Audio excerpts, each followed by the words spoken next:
नमस्कार, आपका अपने YouTube चैनल में हार्दिक स्वागत है। मैं अनु शर्मा आप सभी का हार्दिक स्वागत करती हूँ, अभिनंदन करती हूँ। आज हम एक बहुत महत्वपूर्ण कहानी को पढ़ेंगे, आंचलिक कहानी को पढ़ेंगे। फणीश्वर नाथ रेणु की लिखित तीसरी कसम उर्फ मारे गए गुलफाम। या मैं ये कहूँ कि ये UGC नेट का फेवरेट कहानी है। ठीक, इस पर इतने भर भर के प्रश्न पूछता है और कोई भी परीक्षा ऐसी नहीं है कि इससे प्रश्न ना बने हों। ठीक, लगभग 2-3 प्रश्न तो इससे बन ही जाते हैं। तो जो भी इस YouTube चैनल से जुड़े हैं आप सभी को जानकारी होगी। बहुत हम बारीक सूक्ष्म दृष्टि से पढ़ते हैं, परीक्षा उपयोगी दृष्टि से पढ़ते हैं, ताकि हमारा एक भी प्रश्न परीक्षा में रह ना जाए। फणीश्वर नाथ रेणु जिनका जन्म हुआ है, 1 मिनट थोड़ा पेन,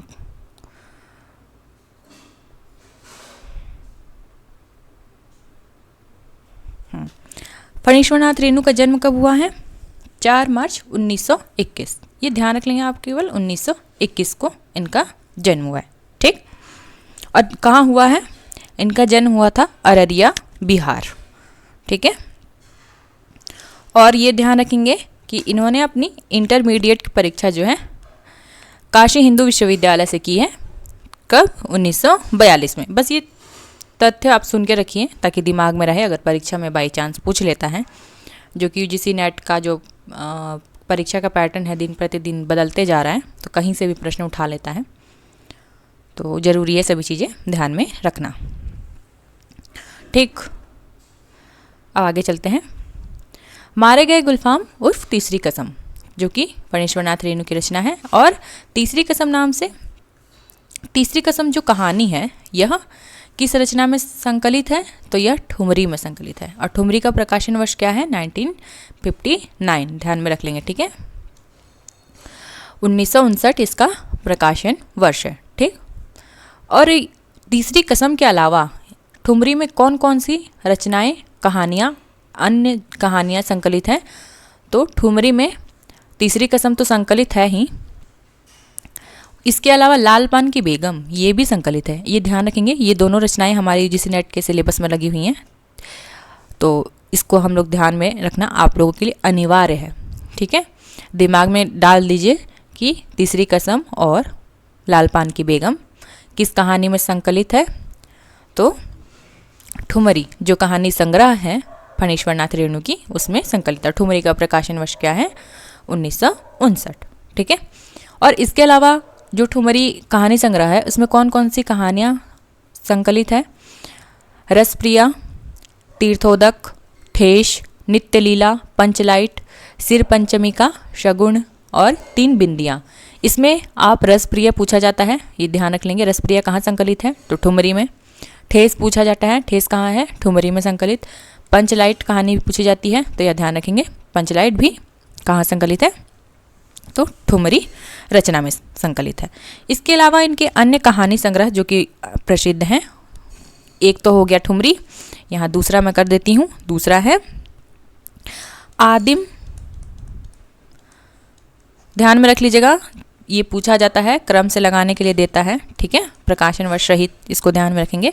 आदिम रात्रि की महक, आदिम रात्रि की महक जो प्रकाशन वर्ष है इसका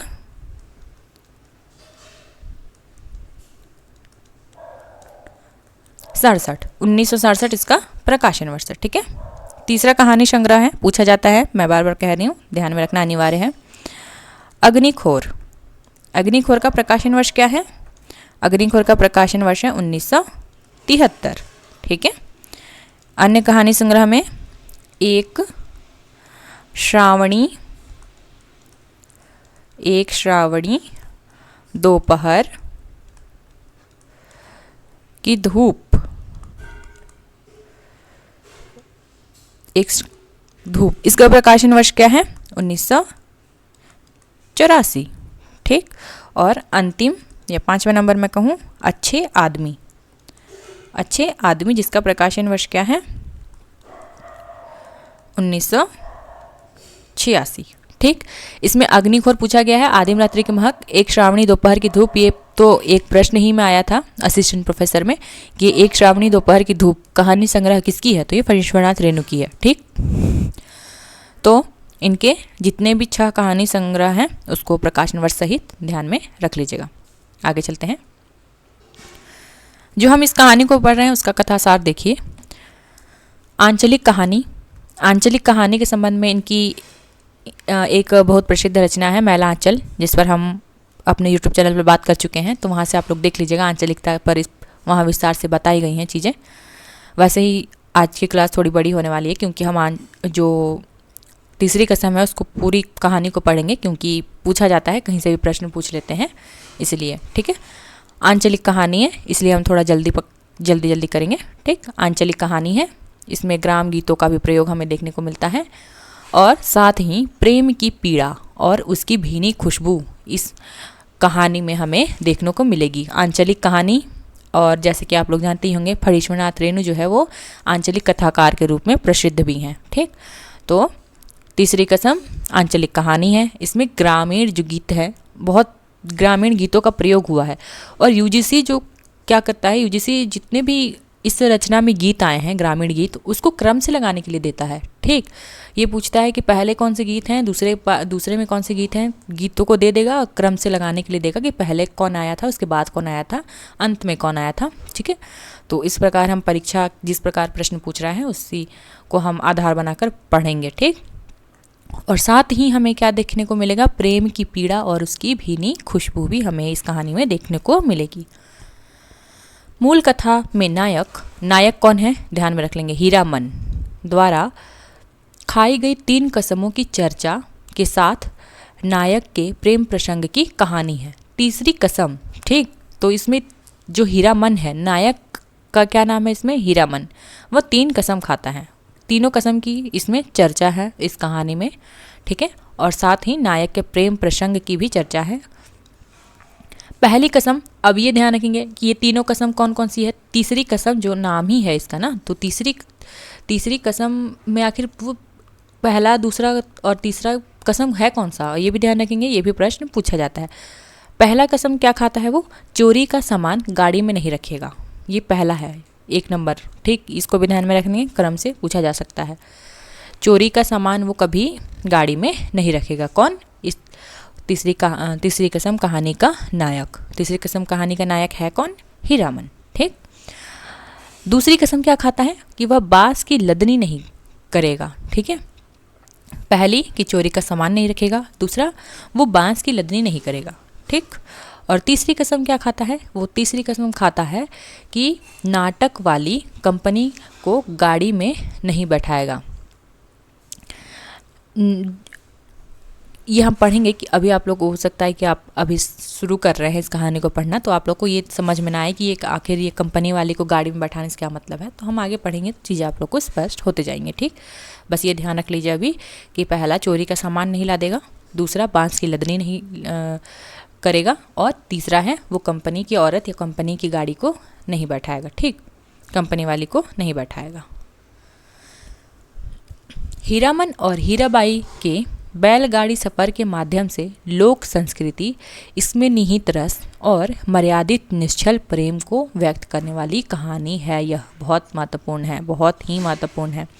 हीरामन जो कि नायक है और हीराबाई जो कि कंपनी की औरत है। ठीक, ध्यान में रख लीजिएगा, दोनों में हीरा हीरा शब्द लगा हुआ है, एक में हीरामन है, एक हीराबाई है। ठीक, हीराबाई के बैलगाड़ी के सफ़र के माध्यम से इसमें क्या होगा, लोक संस्कृति, ठीक, उसमें निहित रस और मर्यादित, यहाँ ध्यान में रख लीजिएगा किस प्रकार का प्रेम है, मर्यादित है। ठीक है, मर्यादित निश्चल प्रेम को व्यक्त करने वाली यह कहानी है।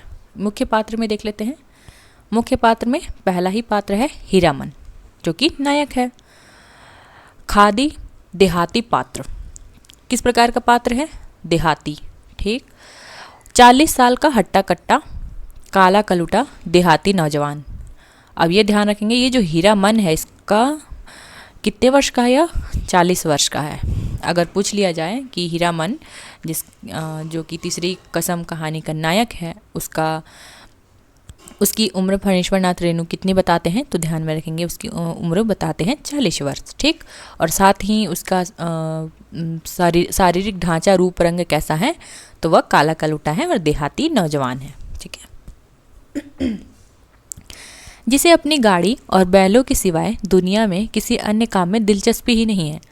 तो अब ये अजीब, थोड़ा कह सकती हूँ कि इसको अपनी गाड़ी और बैलों के सिवाय दुनिया में और कोई काम ही में दिलचस्पी नहीं होती है। ठीक है। 3 काम ना करने की कसम खाता है। वो मैं तीनों काम क्या क्या है वो मैं पहले ही बता चुकी हूँ कि चोरी का सामान नहीं ला देगा, और दूसरा है कि बांस की लदनी नहीं करेगा, और तीसरा है कि कंपनी की औरत या कंपनी वाली को नहीं बैठाएगा। ठीक। अब हीराबाई, हीराबाई कौन है? कंपनी की औरत है। ध्यान में रख लीजिएगा, हीराबाई कौन है? कंपनी की औरत है। मेलों में नौटंकी में अभिनय एवं नृत्य का काम है। ये हीराबाई क्या करती है? मेलों में क्या करती है? नाटक करती है, नृत्य करती है, अभिनय करती है। ठीक।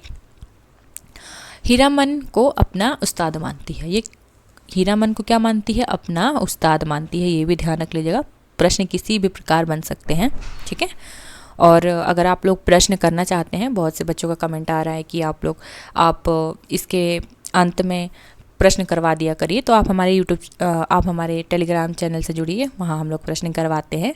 और इसके साथ ही आप निश्चिंत रहिए, आप लोग जब कहानी पूरी समाप्त हो जाती है तो मैं इस पर प्रश्न ले आऊँगी। ठीक है। क्योंकि प्रश्न भी बनाने में थोड़ा समय लगेगा, स्टैंडर्ड मेंटेन करके अगर मुझे बनाना है तो थोड़ा सा समय लगेगा। ठीक है। आप लोग निश्चिंत रहिए। हीरामन को अपना उस्ताद मानती हैं। इसके अलावा 2 पात्र तो प्रमुख पात्र हैं। कौन? हीरामन और हीराबाई। ध्यान में रखेंगे। इसके अलावा कुछ गौड़ पात्र भी हैं, और सभी गौड़ पात्रों को भी ध्यान में रखना अनिवार्य है। लाल मोहर, धुनीराम और पलटदास, ये तीनों कौन है? गाड़ीवान है। ठीक है। कौन? लाल मोहर, धुनीराम और पलटदास। इसके अलावा लहसनवा, लहसनवा कौन है? लाल मोहर का नौकर। ठीक। लाल मोहर के नौकर का क्या नाम है? लाल मोहर के नौकर का नाम है लहसनवा। ल से याद रख लीजिएगा, दोनों ल एक ही साथ में जोड़ के रखेंगे कि लहसनवा कौन है? लाल मोहर का नौकर। ठीक है। इसके अलावा नेपाली दरबान, मुनीम, दरोगा, काले कोट वाला, ये सभी उसमें पात्र में आते हैं, गौण पात्रों में। कहानी में प्रयुक्त स्थान, ये भी ध्यान रख लीजिएगा कि कहानी में जो हम पूरी कहानी पढ़ेंगे अभी, तो उसमें कौन कौन से स्थान आते हैं। तो उसमें एक आता है विराट नगर, फारबीसगंज, इसके अलावा खरौलिया शहर, खरौहिया है। ठीक है। खरौहिया शहर, चंपानगर, सिंधिया गांव, कानपुर। कानपुर कहाँ? जहाँ हीराबाई का घर है। हीराबाई कौन है? हीराबाई अभी मैंने बताया ये क्या करती है? मेले में अभिनय करती है, नृत्य करती है। ठीक। तेगछिया, तेगछिया एक स्थान का नाम आता है। ठीक है। छतापुर पचीसी, मदनपुर, बिशनपुर, हरिपुर, नननपुर। अब ये ध्यान में रख लीजिएगा कि ये पूर लगा हुआ है, तो कुछ भी दूसरा अगर बना देता है, कुछ भी पूर लगा के अगर प्रश्न बना देता है तो वो ये ध्यान में रख लीजिएगा। ठीक है। नननपुर है, हरिपुर है, बिशनपुर है, मदनपुर है, और एक कानपुर का भी जिक्र है। ठीक है। इसके अलावा मीना बाजार, बनैली मेला, 2 नौटंकी कंपनी, और 2 नौटंकी कंपनी, कौन से 2 नौटंकी कंपनी है? रौती कंपनी है और एक मथुरा मोहन कंपनी है। ध्यान में रख लीजिएगा, 2 नौटंकी कंपनी का जिक्र आता है। कौन कौन सी कंपनी है 2 नौटंकी? रौती कंपनी और मथुरा मोहन। ठीक है। विशेष में कुछ देख लीजिए। फणीश्वरनाथ रेणु ने नई कहानी के दौर में प्रेमचंद्र के गांव और उसमें बसी दुनिया को अपनी कहानियों में जिंदा रखा। ध्यान में रखेंगे, प्रेमचंद को आपने पढ़ा ही होगा। कोई भी ऐसा इंसान नहीं होंगे जो वीडियो देख रहे होंगे, छात्र नहीं होंगे, बच्चे नहीं होंगे जो प्रेमचंद के नाम से परिचित ना हो। ठीक। और वो सभी जानते हैं कि उन्होंने ग्रामीण पृष्ठभूमि को विशेष रूप से अपनी कहानियों में, उपन्यासों में आधार बनाया है। और फणीश्वरनाथ रेणु क्या करते हैं? इसके बाद प्रेमचंद के देहांत के बाद इसी को जीवित रखते हैं और अपनी कहानियों में देहात को गांव को आधार बनाते हैं। ठीक। समाज के सामान्य पात्रों को अपनी कहानी का नायक या मुख्य किरदार बनाया। समाज के सामान्य पात्र को इन्होंने अपनी कहानी में आधार बनाया है। किस प्रकार?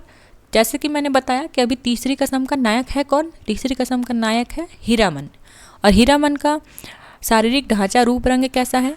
तो वो एकदम काला कलूठा 40 साल का नौजवान है। तो आप देख सकते हैं कि इस प्रकार के सामान्य पात्र तो हमें आए दिन हमें नज़र में आते रहते हैं। तो वहाँ से देख सकते हैं कि फणीश्वर नाथ रेणु बहुत सामान्य पात्र को, जो हम अपने दैनिक जीवन में उस ऐसे ऐसे पात्रों को देखते हैं, वैसे ही सामान्य पात्र हैं।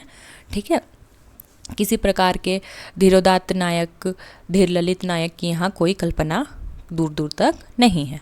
ठीक, उदाहरणार्थ गाड़ीवान, काला कलूटा हीरामन। जैसे कि मैं पहले ही बताया कि जो इस कहानी का नायक है वो गाड़ीवान है और साथ में काला कलूटा है, 40 वर्ष का है।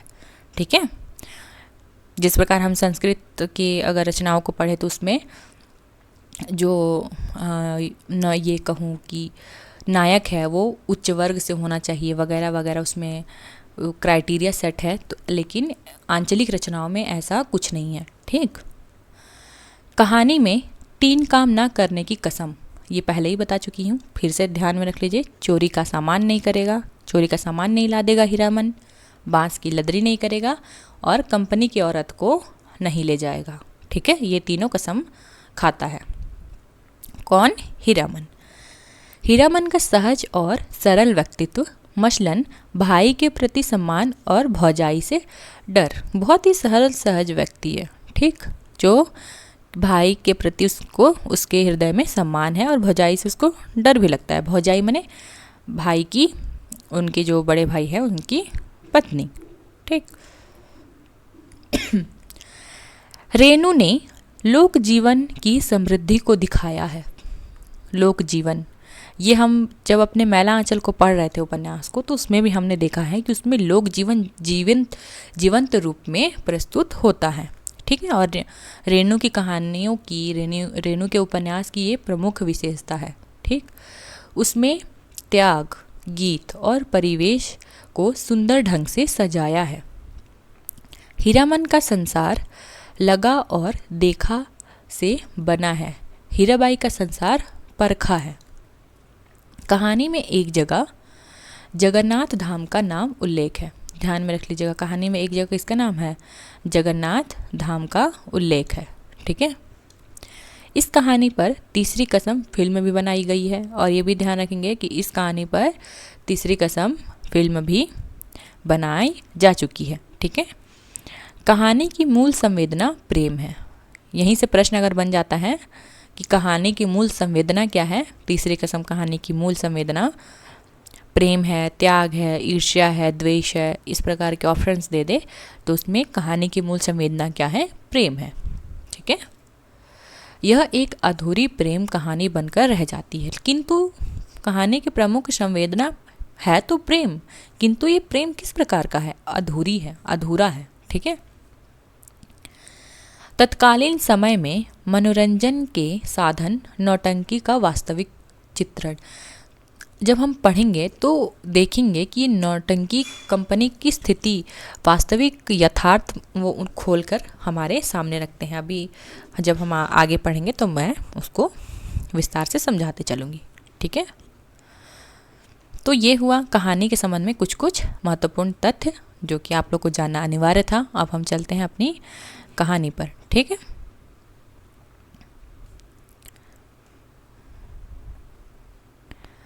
तीसरी कसम फणीश्वरनाथ रेणु। हीरामन गाड़ीवान की पीठ में गुदगुदी लगी। हीरामन पहले ही हम बात कर चुके हैं, तीसरी कसम कहानी का नायक। ठीक है, और वो है क्या? गाड़ीवान है। ठीक है,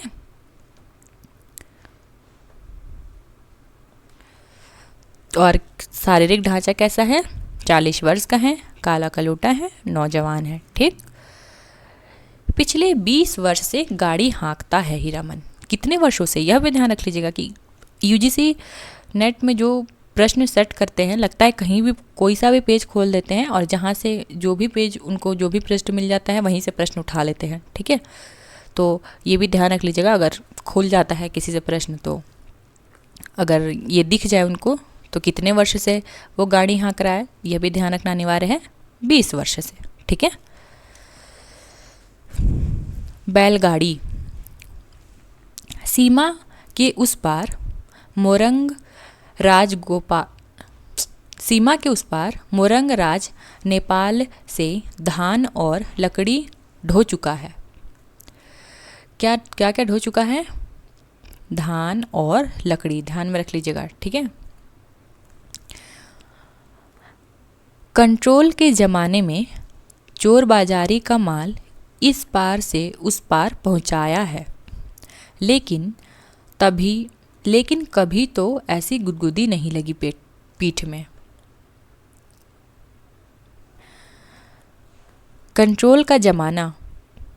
हीरामन कभी भूल सकता है क्या? हीरामन कभी भूल सकता है उस ज़माने को? एक बार 4 खेप सीमेंट और कपड़े की गठरी से भरी गाड़ी जोगबानी में विराटनगर पहुंचाने के बाद, ये विराटनगर का जिक्र आ रहा है, ठीक है, शहर में पहुंचाने के बाद हीरामन का कलेजा पोख्ता हो गया था। फारबिसगंज का हर चोर व्यापारी उसको पक्का गाड़ीवान मानता था। कहाँ का, किस शहर का गाड़ीवान? उसको किस शहर के लोग उसको पक्का गाड़ीवान मानते थे? तो फारबिसगंज के जो चोर व्यापारी थे वो उसको पक्का गाड़ीवान मानते थे। क्यों? क्योंकि वो पहले ही चोरी का सामान इधर उधर ले जा चुका था। ठीक है। उसके बैलों की बड़ाई बड़ी गद्दी के बड़े सेठ जी खुद करते थे अपनी भाषा में। गाड़ी पकड़ी गई 5वीं बार सीमा के इस पार तराई में। महाजन का मुनीम उसी की गाड़ी पर गाठों के बीच चुक्की मुक्की लगाकर छिपा हुआ था। दारोगा साहब की 1.5 हाथ लंबी चोर बत्ती की रोशनी कितने तेज होती है हीरामन जानता है। 1 घंटे के लिए आदमी अंधा हो जाता है। एक छटक भी पड़ जाए आँख पर, रोशनी के साथ कड़कती हुई आवाज़, गाड़ी रोको साले, गोली मार देंगे।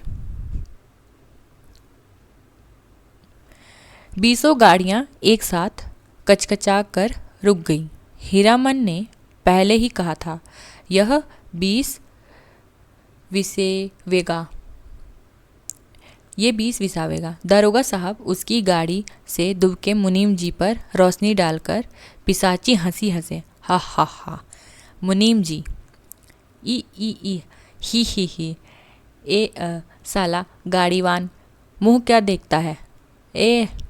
रे कंबल हटाओ इस बोरे के मुंह पर से। हाथ की छोटी लाठी से मुनीम जी के पेट में खोंचा मारते हुए कहा था, इस बोरे को साला। बहुत पुरानी, अब ये जब ये पढ़ रही हूँ मैं तो ये थोड़ी सी मेरे को दिक्कत आ रही है, क्योंकि मैं उस संस्कृति से ये नहीं हूँ। ठीक है, ये बिहार की जो भाषा है वो उससे मैं बहुत ज़्यादा फ्रेंडली नहीं हूँ। ठीक है, आई होप कि आप लोग मैनेज करेंगे, मैं पूरी कोशिश करूँगी सही से करने का।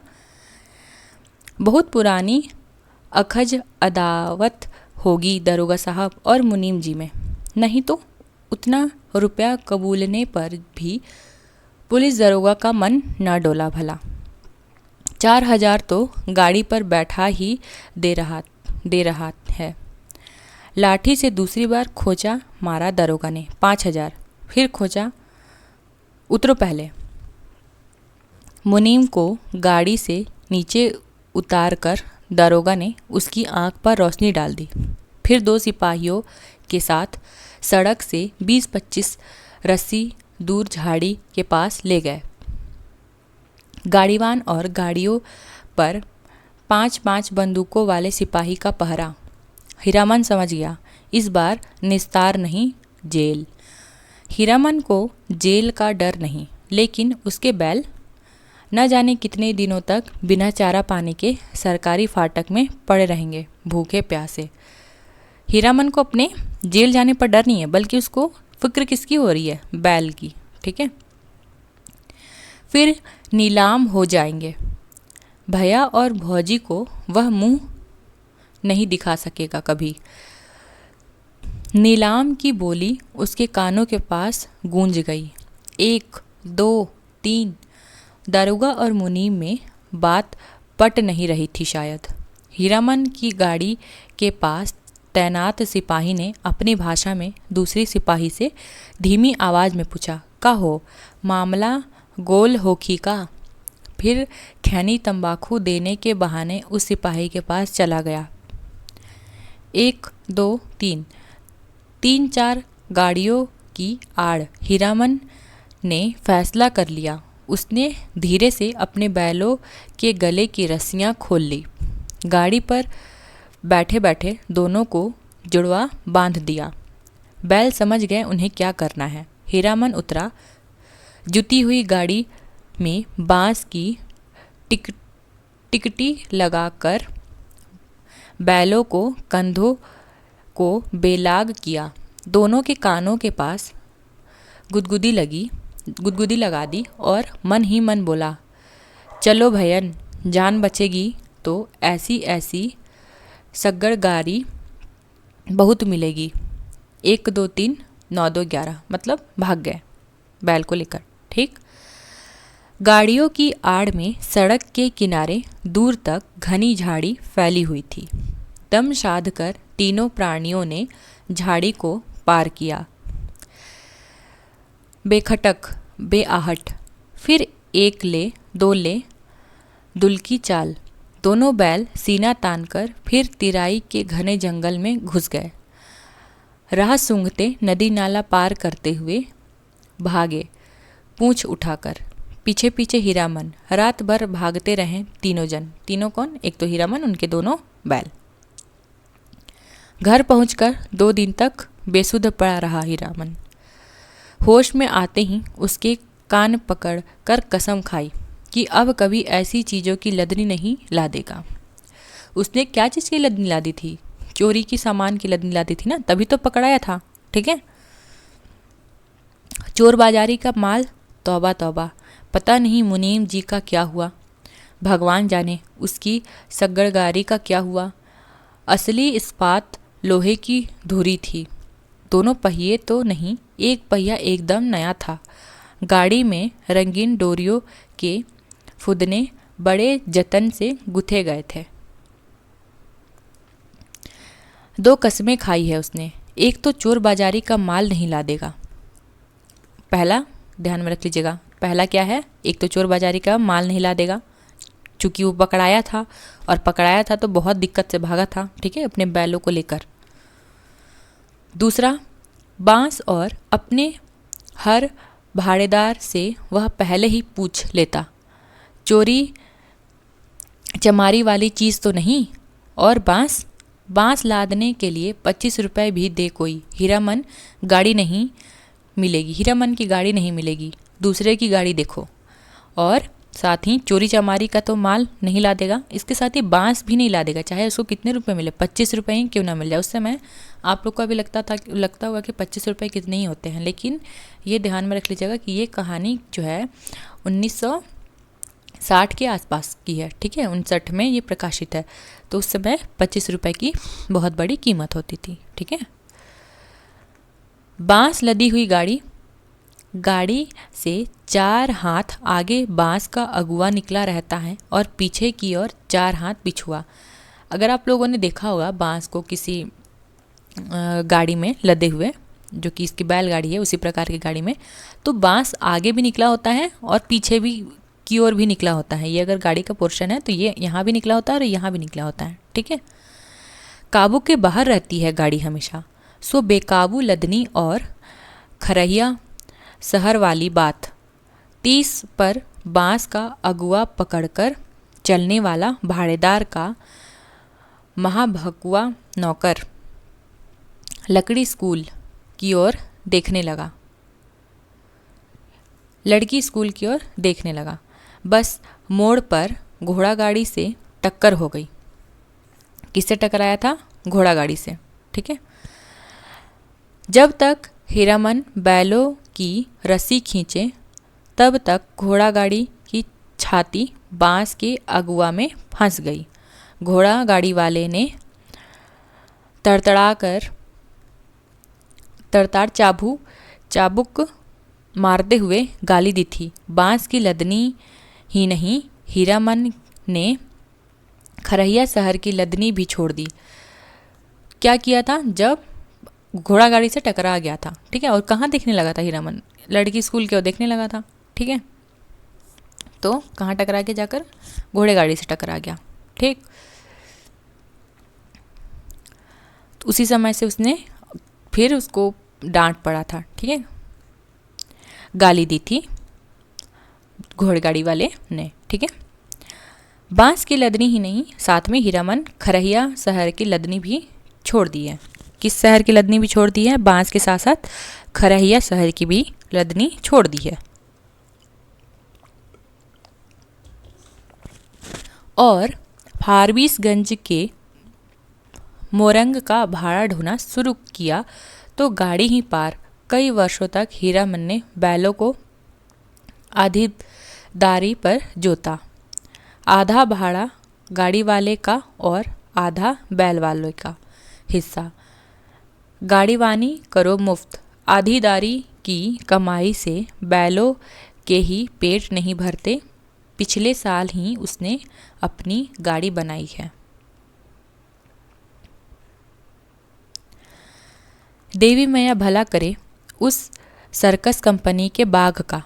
पिछले साल इसी मेले में बाघ गाड़ी को ढोने वाले दोनों घोड़े मर गए।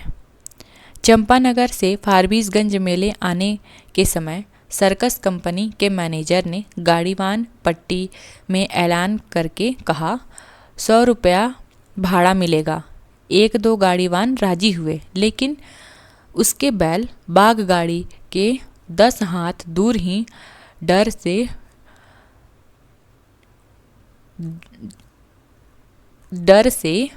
डिकरने लगे। बाँ रस्सी तुड़ाकर भागे। हीरामन ने अपने बैल की पीठ सहलाते हुए कहा, देखो भैयन, ऐसा मौका फिर हाथ न आएगा। यही है मौका अपनी गाड़ी बनवाने का, नहीं तो फिर आधेदारी माने आधा आधा करता था ना। आधा जोतता था तो आधा उसका होता था और आधा गाड़ी हीरामन का होता था। अरे पिंजरे में बंद बाघ का क्या डर? मोरंग की तिराई में दहाड़ते हुए बाघों को देख चुके हो। फिर पीठ पर तो मैं हूँ ही। गाड़ीवानों के दल में तालियां पटपटा उठी थी एक साथ। सभी की लाज रख ली हीरामन के बैलों ने। क्या कर लिया? बाघ गाड़ी को ले जाने के लिए तैयार हो गए। बाघों को हुमक कर आगे बढ़ गए और बाघ गाड़ी में जुट गए एक एक करके। सिर्फ दाहिने बैल ने जुटने के बाद ढेर सा पेशाब किया। हीरामन ने 2 दिन तक नाक से कपड़े की पट्टी नहीं खोली थी। बड़ी गद्दी के बड़े सेठ जी की तरह नकबंद लगाए बिना बघाइन गंध जबरदस्त नहीं कर सकता, कोई बर्दाश्त नहीं कर सकता। ठीक। बाघ गाड़ी की गाड़ीवानी की है हीरामन ने। किसकी? बाघ गाड़ी की। ठीक है। कभी ऐसी गुदगुदी नहीं लगी पीठ में। आज रह रहकर उसकी गाड़ी में चंपा का फूल महक उठता है। पीठ में गुदगुदी लगने पर वह अंगोछा से पीठ झाड़ लेता है। हीरामन को लगता है 2 वर्ष से चंपानगर मेले की भगवती मैया उस पर प्रसन्न है। चंपानगर के एक भगवती मैया का भी जिक्र है, ध्यान में रख लीजिएगा। ठीक है। पिछले साल बाघ गाड़ी जुट गई। नकद 100 रुपये भाड़े के अलावा बुताद चाह बिस्कुट और रास्ते भर बंदर भालू और जोकर का तमाशा देखा सो फोकट में। ठीक, क्यों? क्योंकि उसने बाघ गाड़ी को जोता था अपने बैलगाड़ी में। ठीक। और इस बार यह जनानी सवारी औरत है या चंपा का फूल। पिछली साल उसने किसकी लदनी की थी? बाघ गाड़ी को। ठीक है, अपने बैलगाड़ी के साथ ये करके बांध करके ले गया था। अब किसको ले जा रहा है? जनानी, मतलब कि औरत को। ठीक है, औरत है चंपा का फूल, जब से गाड़ी मह मह रही है। कच्ची सड़क के एक छोटे से गड्ढे में गाड़ी का दाहिना पहिया बेमौके हिचकोले खा गया। हीरामन की गाड़ी से एक हिचकी की आवाज़ आई। हीरामन ने दाहिने बैल को दुआली से पीटते हुए कहा, साला क्या समझता है, बोरे की लदनी है क्या? आह, मारो मत। अनदेखी औरत की आवाज़ ने हीरामन को अचरज में डाल दिया।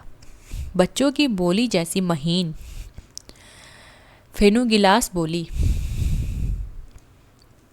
मथुरा मोहन नौटंकी कंपनी में लैला बनने वाली हीराबाई का नाम किसने नहीं सुना होगा भला।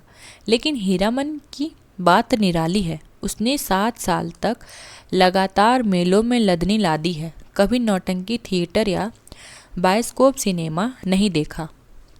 मथुरा मोहन कंपनी का जिक्र आ रहा है। ठीक है, मैं पहले ही बता चुकी हूँ, 2 नौटंकी कंपनी का जिक्र आता है, एक तो मथुरा मोहन, एक रौती आएगा आगे। ठीक है, 7 साल तक वो मेले में लदनी लाद चुका है, किंतु आज तक उसने नौटंकी थिएटर, बायोस्कोप आदि सिनेमा आदि उसने नहीं देखा है। ठीक है, देखने की क्या बात, सो मेला टूटने के 15 दिन पहले आधी रात की बेला में काली ओढ़नी में लिपटी औरत को देखकर उसके मन में खटका अवश्य लगा था। बक्सा ढोने वाले नौकर से गाड़ी भाड़ा में मोल मोलाई करने की कोशिश की तो ओढ़नी वाली ने सिर हिलाकर मना कर दिया। हीरामन ने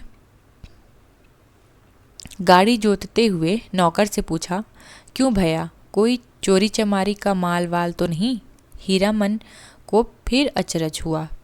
बक्सा ढोने वाले आदमी ने हाथ के इशारे से गाड़ी हाँकने को कहा और अंधेरे में गायब हो गया।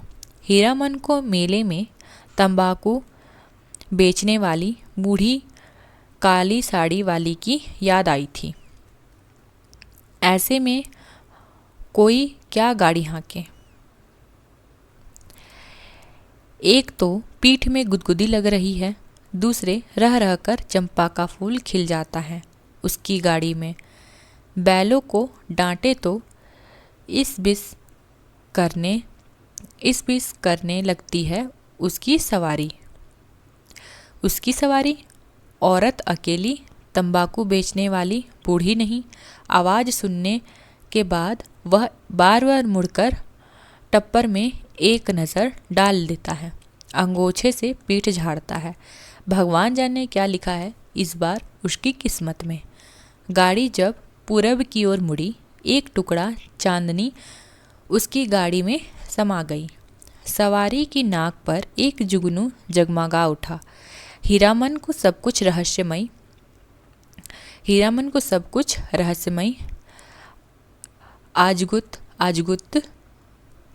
अजगुत लग रहा है।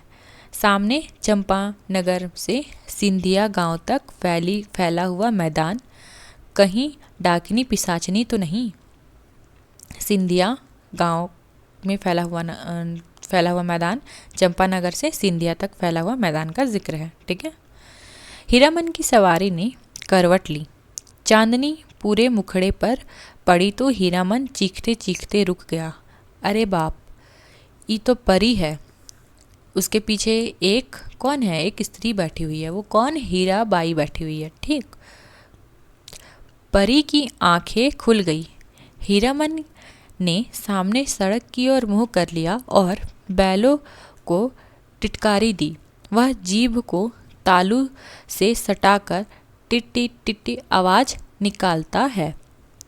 हीरामन की जीभ न जाने कब से सूख कर लकड़ी जैसी हो गई थी। भैया तुम्हारा नाम क्या है? हूँ बहू फेनु गिलास। हीरामन के रोम रोम बज उठे। मुंह से बोली नहीं निकलती। उसके दोनों बैल भी कान खड़े करके इस बोली को परखते हैं। मेरा नाम है हीरामन। उसकी सवारी मुस्कुराती है। मुस्कुराहट में खुशबू है। तब तो मीता कहूँगी, भैया नहीं। मेरा नाम भी हीरा है।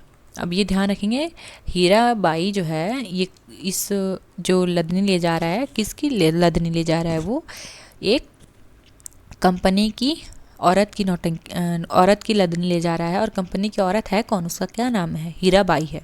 ठीक। अब दोनों का एक तो हीरा मन है और एक हीरा बाई है।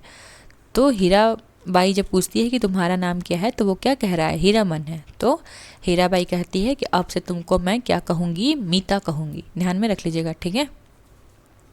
इस हीरा मन को प्रतीत नहीं, मर्द और औरत के नाम में फ़र्क होता है। हाँ जी, मेरा भी हीरा बाई है। कहाँ हीरामन और कहाँ हीराबाई, बहुत फ़र्क है। हीरामन ने अपने बैल को झड़की दी।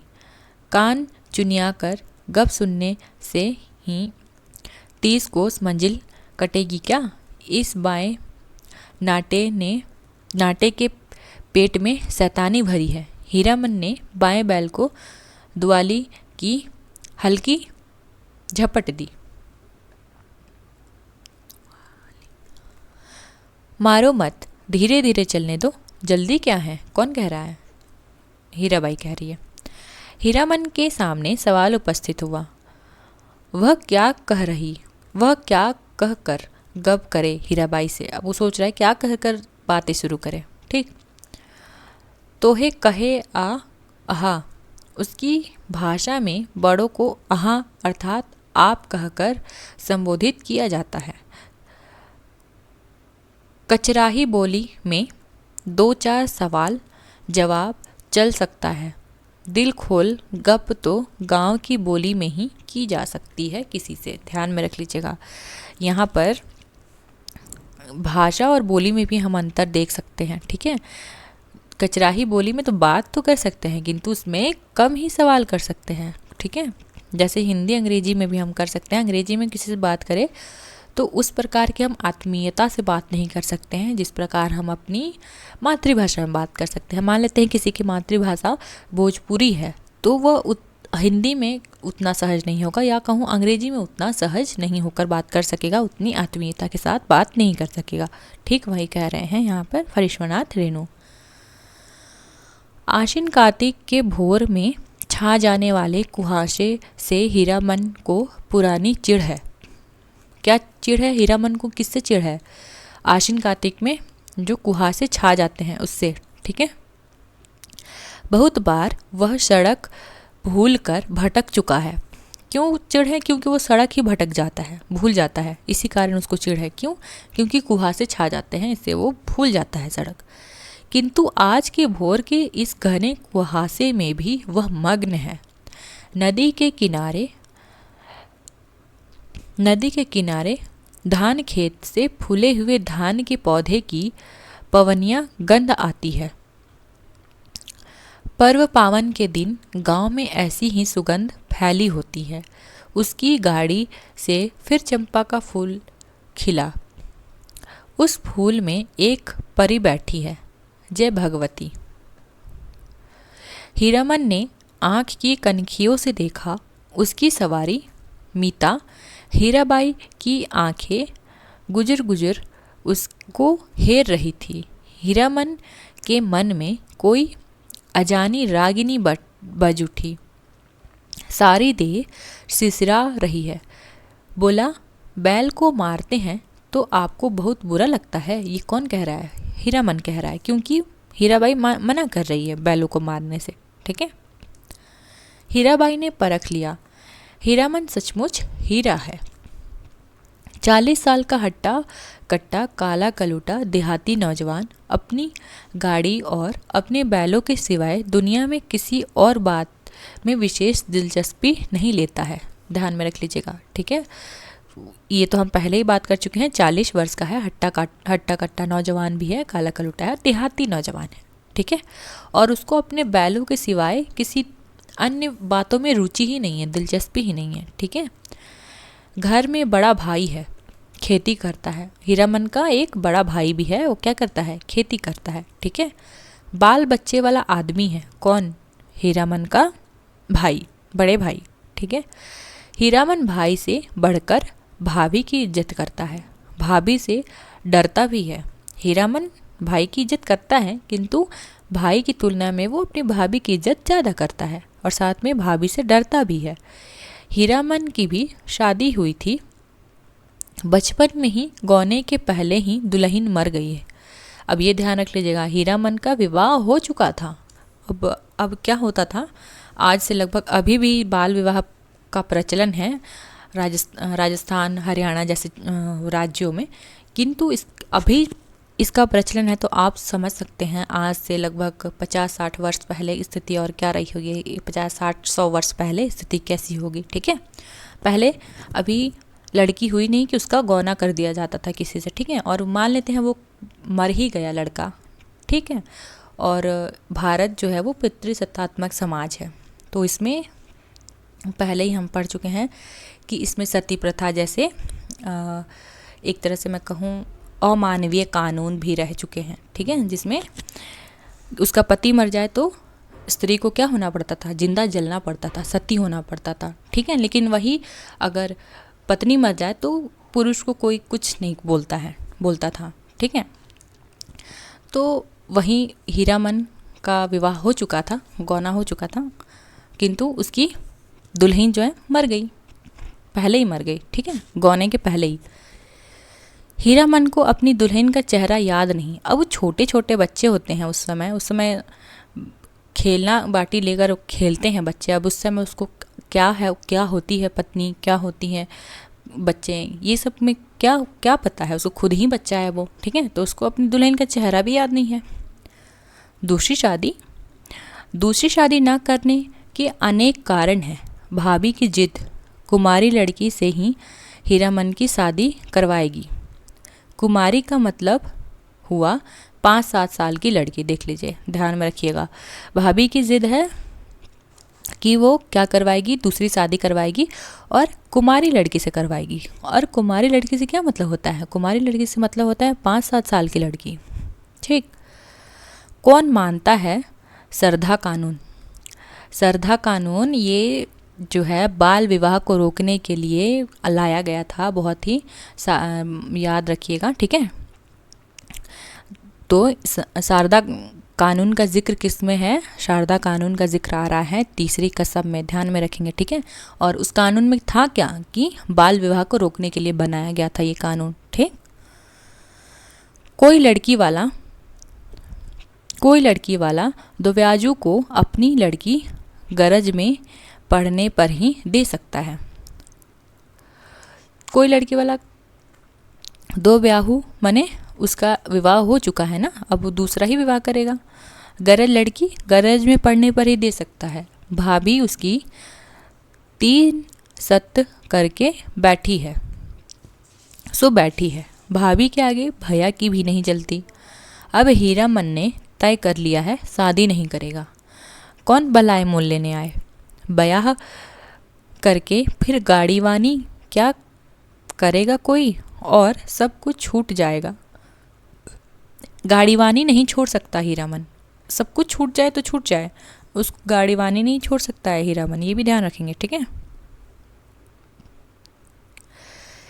हीराबाई ने हीरामन के जैसा निश्चल आदमी बहुत कम देखा है। पूछा, आपका घर कौन जिला पड़ता है? देख लीजिए किस प्रकार के आंचलिक शब्दों का प्रयोग है कि एक व्यक्ति दूसरे व्यक्ति से कैसे बात करता है, वो हम इसका प्रमाण हम देख सकते हैं। जिला को क्या लिखा हुआ है? जिला पड़ता है, ठीक है। कानपुर नाम सुनते ही जो उसकी हंसी छूटी सो बैल भड़क गए कौन कानपुर के रहने वाली कौन थी? हीराबाई थी। ठीक है। हीरामन हंसते समय सिर नीचा कर लेता है। हंसी बंद होने पर उसने कहा, वाह रे कानपुर, अब तो नागपुर भी होगा। और जब हीराबाई ने कहा नागपुर भी है तो वह हंसते हंसते दुहरा हो गया। अब वो जो कानपुर सुनता है ना तो उसको हंसी आने लगती है। ठीक है, कि ये कैसा जगह का नाम है। अब कानपुर है तो वो सोचता है कि अब नागपुर भी होगा, तो ये वास्तविक में है भी। ठीक, तो वो बहुत हंसने लगता है। बाहरी दुनिया, क्या क्या नाम होते हैं? कानपुर, नागपुर। हीरामन ने हीराबाई के कान के फूल को गौर से देखा। नाक की नग छवि में नग देखकर सिहर उठा, लहू की बूंद। हीरामन ने हीराबाई का नाम नहीं सुना कभी। नौटंकी कंपनी की औरत को वह बाईजी नहीं समझता है। कंपनी में काम करने वाली औरत को वह देख चुका है। सर्कस कंपनी की मालकिन अपनी दोनों जवान बेटियों के साथ बाग गाड़ी के पास आती थीं। बाग को चारा पानी देती थी, प्यार भी करती थी खूब। हीरामन के बैलों को भी डबल रोटी बिस्कुट खिलाया था बड़ी बेटी ने।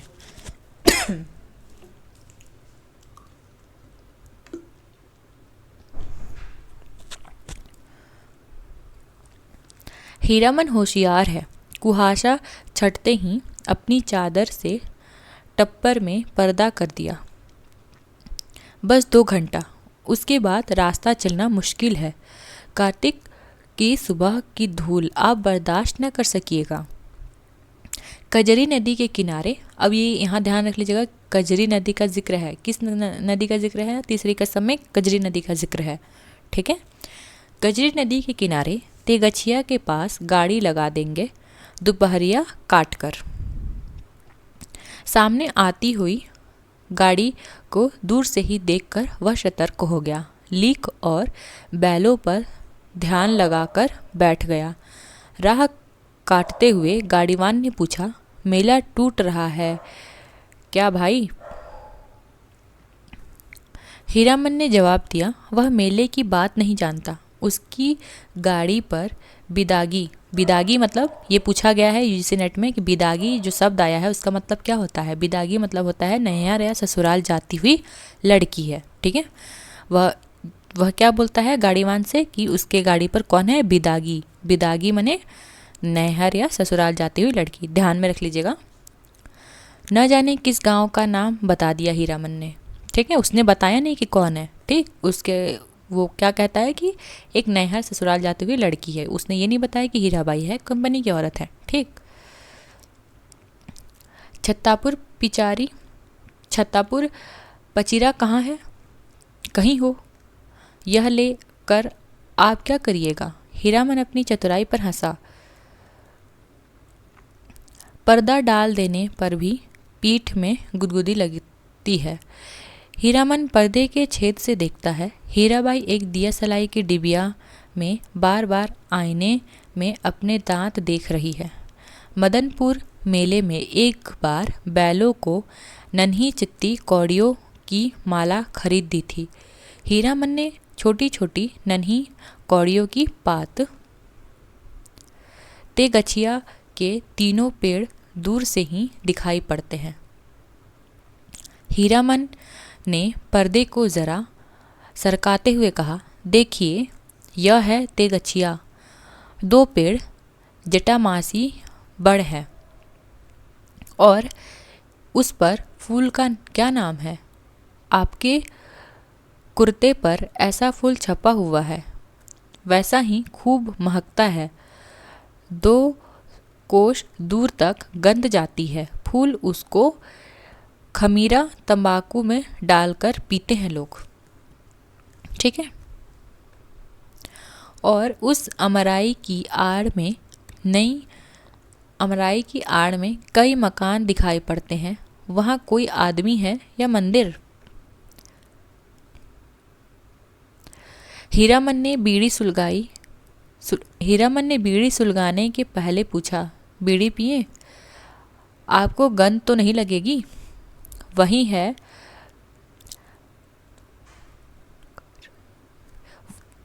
आपको गंध तो नहीं लगेगी? वही है नामलगर ड्योढ़ी। जिस राजा के मेले में हम लोग आ रहे हैं उसी का दियाद गोतिया है। जारे ज़माना। हीरामन ने जारे ज़माना कहकर बात को चाशनी में डाल दिया। हीराबाई ने टप्पर के पर्दे को तिरछे खोस दिया। हीराबाई की दंत पंक्तियाँ। कौन जमाना? ठुड्डी पर हाथ रखकर साग्रह बोली।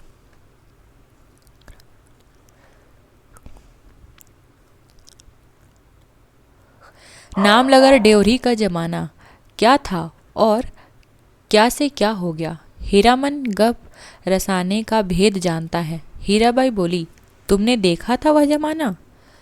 देखा नहीं, सुना है। राज कैसे गया? बड़ी हैफ वाली कहानी है। सुनते हैं घर में देवता ने जन्म ले लिया। कहिए भला, देवता आखिर देवता है या नहीं? इंद्रासन छोड़कर मृत्यु भुवन में जन्म ले तो उसका तेज कैसे संभल सकता है? कोई सूरजमुखी फूल की तरह माथे के पास तेज खिल रहा, लेकिन नज़र का फेर किसी ने नहीं पहचाना। एक बार उपनयन में लाट साहब माय लौटनी के हवा गाड़ी में आए थे। लॉट ने भी नहीं पहचाना। आखिर लॉटनी ने सूरजमुखी तेज देखते ही बोल उठी, इमैन राजा साहब, सुनो, यह आदमी का बच्चा है। यह आदमी का बच्चा नहीं है, देवता है। हीरामन ने लाटनी की बोली की नकल उतारते समय खुद खूब डैम फैट लैट किया। हीराबाई दिल खोलकर हंसी। हंसते समय उसकी सारी देह दुलकती है। हीराबाई ने अपनी ओढ़नी ठीक कर ली। तब हीरामन को लगा कि तब उसके बाद क्या हुआ? मीता कौन? हीराबाई कहती है हीरामन को। ठीक, इस कथा सुनाने का बड़ा शौक है आपको, कथा सुनने का बड़ा शौक है आपको, लेकिन काला आदमी राजा क्या महाराजा भी हो जाए रहेगा काला आदमी ही। साहेब के जैसे अक्ल कहाँ पाएगा?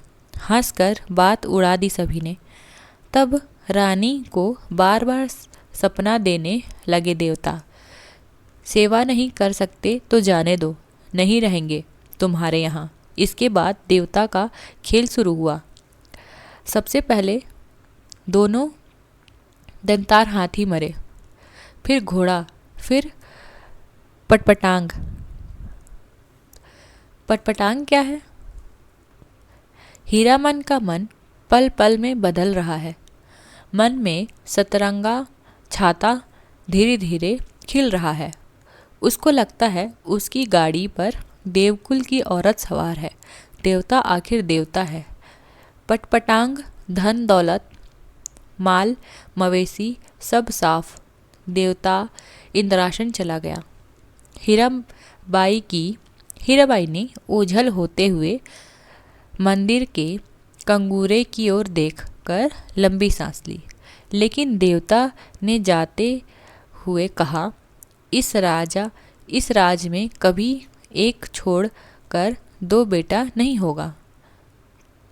धन हम अपने साथ ले जा रहे हैं, गुण छोड़ जाते हैं। देवता के साथ सभी देव देवी चले गए, सिर्फ सरस्वती मैया रह गई। उसी का मंदिर है। देसी घोड़े पर पाट के बोझे लादे हुए बनियों को आते हुए देखकर हीरामन ने टप्पर के पर्दे को गिरा दिया।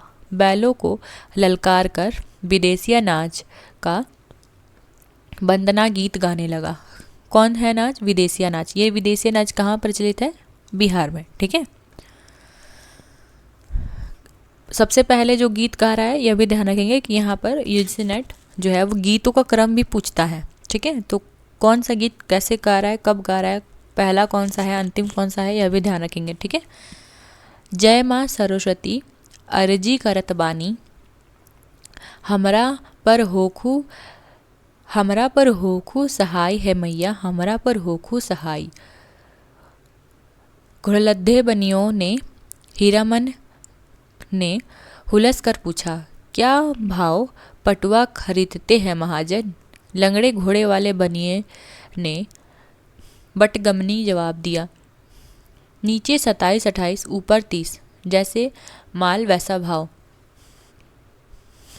जवाब बनिए ने पूछा, मेले का क्या हाल चाल है भाई?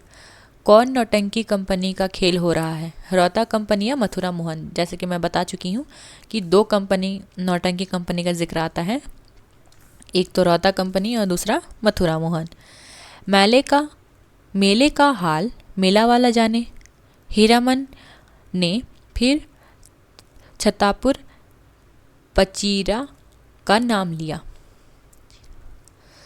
सूरज 2 बांस ऊपर आ गया था। हीरामन अपने बैलों से बात करने लगा, 1 कोस जमीन जरा दम बांध कर चलो, प्यास की बेला हो गई ना। याद है उस बार तेगछिया के पास सर्कस कंपनी के जोकर और बंदर नचाने वाले साहब में झगड़ा हो गया था। जोकरवा ठीक बंदर की तरह दांत किटकिटा कर किकरियाने लगा था। न जाने किस किस देश मुल्क के आदमी आते हैं। हीरामन ने फिर पर्दे के छेद से देखा। हीराबाई एक कागज के टुकड़े पर आंख गड़ाकर बैठी है। हीरामन का मन आज हल्के सुर में बंधा है। उसको तरह तरह के गीत याद आते हैं। 20-25 साल पहले विदेशिया, बलवाही, छोकरा, नाचने वाले एक से एक गज़ल खेमटा गाते थे। अब तो भोपा में भोंपू करके कौन गीत गाते हैं लोग, जा रे ज़माना। छोकरा नाच के गीत की याद आई हीरामन को। अब ये छोकरा नाच का गीत गाता है। ठीक है, पहला कौन सा गीत गा रहा है? पहला है विदेशिया। ठीक है, ध्यान में रख लेंगे। अब दूसरा है छोकरा नाच। सजनवा बैरी हो गए हमारो सजनवा, अरे चिट्ठिया हो तो सब कोई बाँचे, चिट्ठिया हो तो हाय करमवा होए करमवा। कौन गा रहा है? हीरामन गा रहा है। ठीक है, गाड़ी की बिल्ली पर उंगलियों ने ताल देकर गीत को काट दिया हीरामन ने। छोकरा नाच के मनवा नटुआ का मुंह हीराबाई जैसा था। कहाँ चला गया वह ज़माना? हर महीने गांव में नाचने वाले आते थे। हीरामन ने छोकरा नाच के चलते अपनी भाभी की न जाने कितनी बार बोली ठोली सुनी थी। किसके वजह से? छोकरा नाच की वजह से। ठीक है, भाभी की डांट सुनी थी। भाई ने घर से निकाल जाने को कहा। आज हीरामन पर माँ सरस्वती सहाय है लगता है। हीराबाई बोली, वह कितना बढ़िया गाते हो तुम। हीरामन का मुंह लाल हो गया। वह सिर नीचा करके हंसने लगा। आज तेगछिया पर रहने वाले महावीर स्वामी भी सहाय है। कहाँ? महावीर स्वामी कहाँ के रहने वाले? तेगछिया। ध्यान में रख लीजिएगा। ठीक है, कहाँ बताया गया? महावीर स्वामी को तेगछिया का सहाय है हीरामन पर। तेगछिया के नीचे एक भी गाड़ी नहीं। हमेशा गाड़ी और गाड़ीवानों की भीड़ लगी रहती है। यहाँ सिर्फ एक साइकिल वाला बैठकर सुस्ता रहा है। महावीर स्वामी को स्मरण कर हीरामन ने गाड़ी रोकी। हीराबाई पर्दा हटाने लगी। हीरामन ने पहली बार आंखों से बात की हीराबाई से। साइकिल वाला इधर ही टकटकी लगाकर देख रहा है। बैलों को खोलने के पहले बांस की टिकटी लगाकर गाड़ी को टिका दिया। फिर साइकिल वाले की ओर बार बार घूरते हुए पूछा, कहाँ जाना है? मेला? कहाँ से आना हो रहा है? बिशनपुर से। बस इतनी ही दूर में बस इतनी ही दूर में ठसमसा कर थक गए। वह रे जवानी। अब वो क्या चाहता है? वो नहीं चाहता है कि वहाँ साइकिल वाला हो, वह भगाना चाहता है। ठीक है। साइकिल वाला दुबला पतला नौजवान मिनमिना कर कुछ बोला और बीड़ी सुलगाकर उठ खड़ा हुआ। हीरामन दुनिया भर की निगाहों से बचा कर रखना चाहता है हीराबाई को। क्यों बोल रहा था हीरा साइकिल वाले को कि वह रे जवानी इतने में थक गए? मतलब वो चाहता ही नहीं था कि वो वहाँ पर रुके। ठीक। उसने चारों ओर नज़र दौड़ाकर देख लिया। कहीं कोई गाड़ी या घोड़ा वाला नहीं। कहीं कोई गाड़ी या घोड़ा नहीं। कजरी नदी की दुबली पतली धारा तेगचिया के पास आकर पूरब की ओर मुड़ गई। हीराबाई पानी में बैठी हुई भैंसों और उसकी पीठ पर बैठे हुए बगुलों को देख रही थी। हीरामन बोला, आइए घाट पर मुँह हाथ धो आइए। जाइए, क्या बोलता है कि जाइए घाट पर मुँह हाथ धो आइए।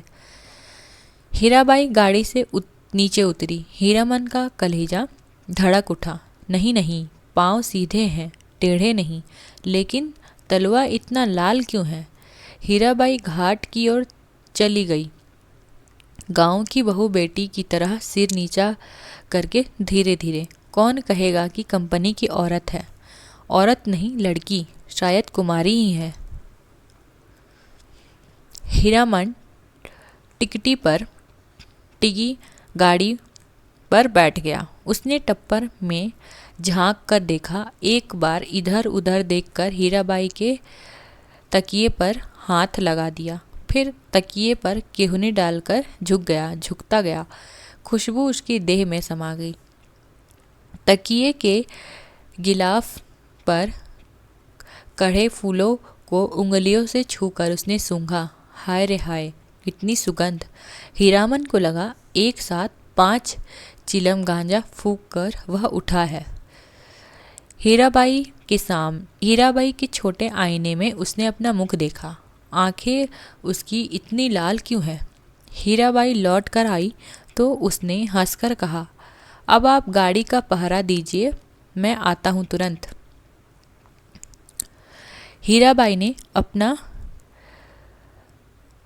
हीरामन ने अपना सफरी झोली से सहेजी हुई गंजी निकाली। गमछा झाड़कर कंधे पर लिया और हाथ में बाल्टी लटकाकर चला। उसके बैलों ने बारी बारी से हुक हुक करके कुछ कहा। हीरामन ने जाते जाते उलट कर कहा, हाँ हाँ, प्यास सभी को लगी है, लौट कर आता हूँ तो घास दूंगा, बदमाशी मत करो। बैलों ने कान हिलाया। नहा धोकर कब लौटा हीरामन, हीराबाई को मालूम नहीं। कजरी की धार को देखते देखते उसकी आंखों में रात की उचटी हुई नींद लौट आई थी। हीरामन पास के गांव से जलपान के लिए दही चूड़ा चीनी ले आया था। क्या लेके आया था?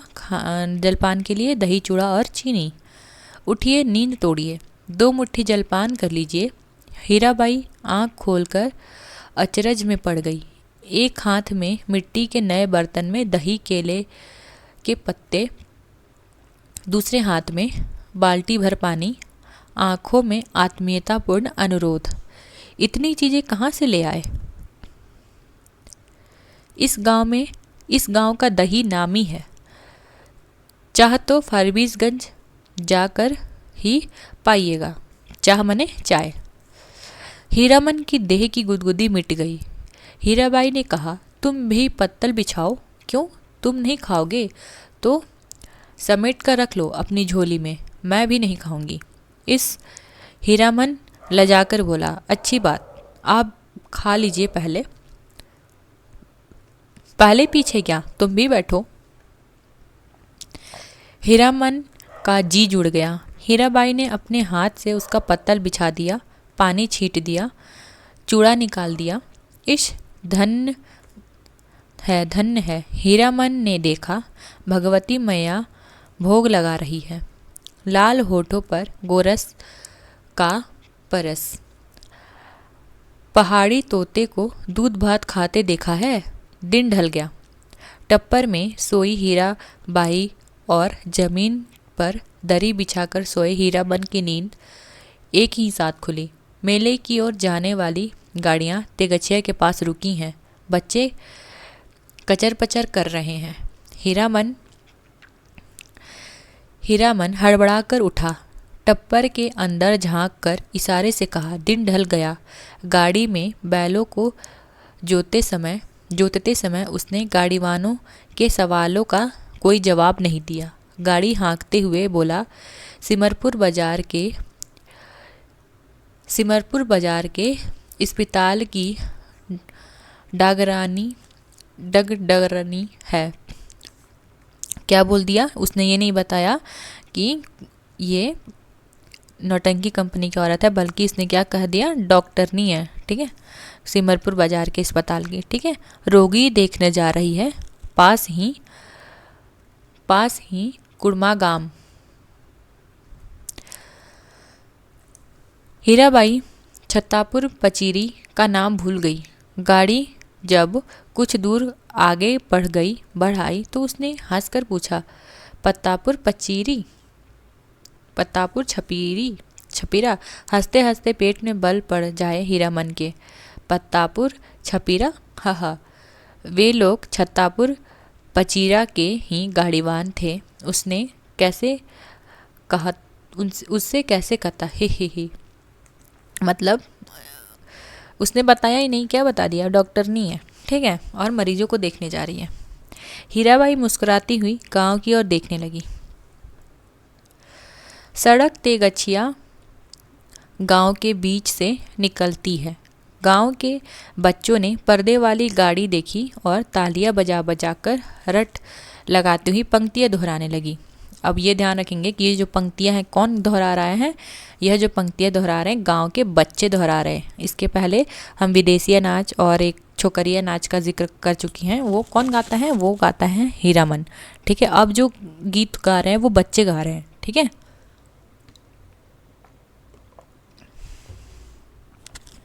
क्या बच्चे गा रहे हैं? लाली लाली डोलिया में लाली रे दुल्हनिया पान खाए। हीरामन हंसा। दुल्हनिया, लाली लाली डोलिया, दुल्हनिया पान खाती है, दुल्हा भी पगड़ी में मुंह पोंछता है। ओ दुल्हनिया, तेगछिया गांव के बच्चे को याद रखना। लौटती बेर गुड़ की लड्डू लेती अइयो। लाख बरिस तेरा हुल्हा जिए। कितने दिनों का हौसला पूरा हुआ है हीरामन का। ऐसे कितने सपने देखे हैं उसने। वह अपनी दुल्हन को ले कर लौट रहा है। हर गांव के बच्चे तालियां बजा बजा कर गा रहे हैं। हर आंगन से झांक कर देख रही हैं औरतें। मर्द लोग पूछते हैं, कहाँ की गाड़ी है, कहाँ जाएगी? उसकी दुल्हन डोली का पर्दा थोड़ा सरका कर देखती है। और भी कितने सपने। ये सारे सपने किसके हैं? हीरामन के। गांव के बाहर निकलकर उसने कनखियों से टप्पर के अंदर देखा। हीराबाई कुछ सोच रही है। हीरामन भी किसी सोच में पड़ गया। थोड़ी देर बाद वह गुदगुदाने लगा, सजन रे झूठ मत बोलो, खुदा के पास जाना है। ना ही हाथी, ना ही घोड़ा, ना ही गाड़ी, वहाँ पैदल ही जाना है। सजन रे। कौन गा रहा है? हीरामन। ठीक है। हीराबाई ने पूछा, क्यों मीता, तुम्हारी अपनी बोली में कोई गीत नहीं क्या? हीरामन अब बेखटक हीराबाई की आंखों में आंखें डालकर बात करता है। कंपनी की औरत भी ऐसी होती है। सर्कस कंपनी के मालकिन मेम थी, लेकिन हीराबाई गांव की बोली में गीत सुनना चाहती है। वह खुलकर मुस्काया। गांव की बोली आप समझिएगा। हूँ। हीराबाई ने गर्दन हिलाया। कान के झुमके हिल गए। हीरामन कुछ देर तक बैलों को हाँकते रहा, चुपचाप। फिर बोला, गीत जरूर ही सुनिएगा, नहीं मानिएगा। इतना शौक गांव की गीत सुनने का आपको? अब लीक छोड़नी होगी। चालू रास्ते में कौन गीत गा सकता है? कोई चालू रास्ते में कैसे गीत गा सकता है कोई।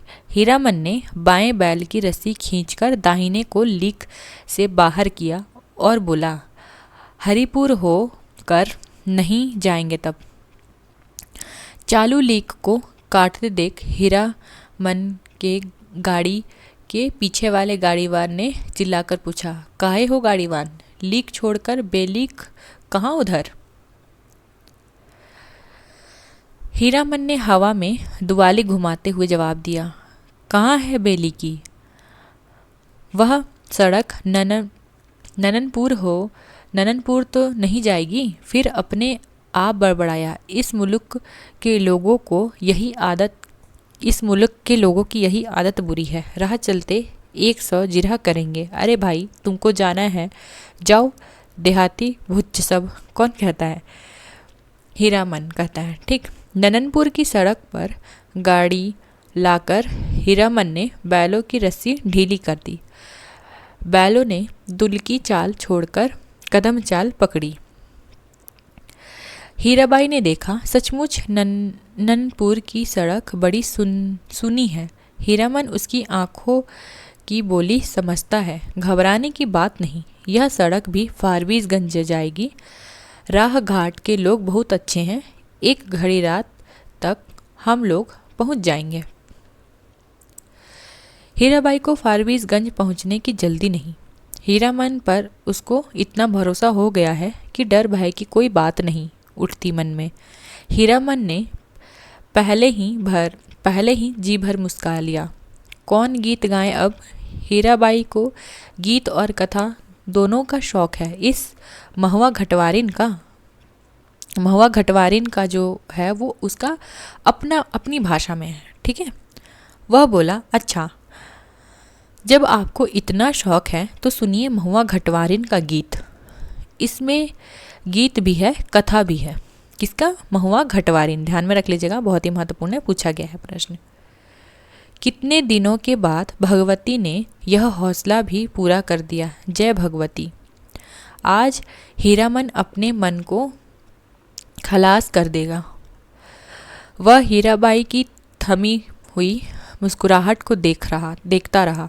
सुनिए, आज भी परमार नदी में, कौन सा नदी? परमार नदी में महुआ घटवारिन की कई पुराने घाट हैं। इसी मुल्क की थी महुआ। थी तो घटवारिन, लेकिन 100 सतवंती में एक थी। उसका बाप दारू ताड़ी पीकर दिन रात बेहोश पड़ा रहता। उसकी सौतेली माँ साक्षात राक्षसनी, बहुत बड़ी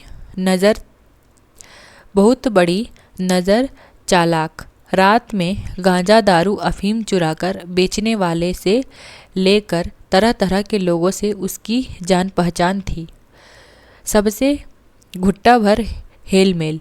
महुआ कुमारी थी, लेकिन महुआ घटवारिन की यहाँ कथा सुना रहा है, ध्यान में रखेंगे, ठीक है। लेकिन काम करते करते उसकी हड्डी निकाल दी थी राक्षसनी ने। किसकी? महुआ घटवारिन की, ठीक है। दिन भर काम करवाती थी क्योंकि उसकी माँ सौतेली थी, ठीक है। जवान हो गई तो शादी ब्याह की बात भी नहीं चलाई। एक रात की बात सुनिए। हीरामन ने धीरे धीरे गुनगुनाकर गला साफ किया। हे सावन भादव के हर उमड़ल नदिया गे मैया गे रैनी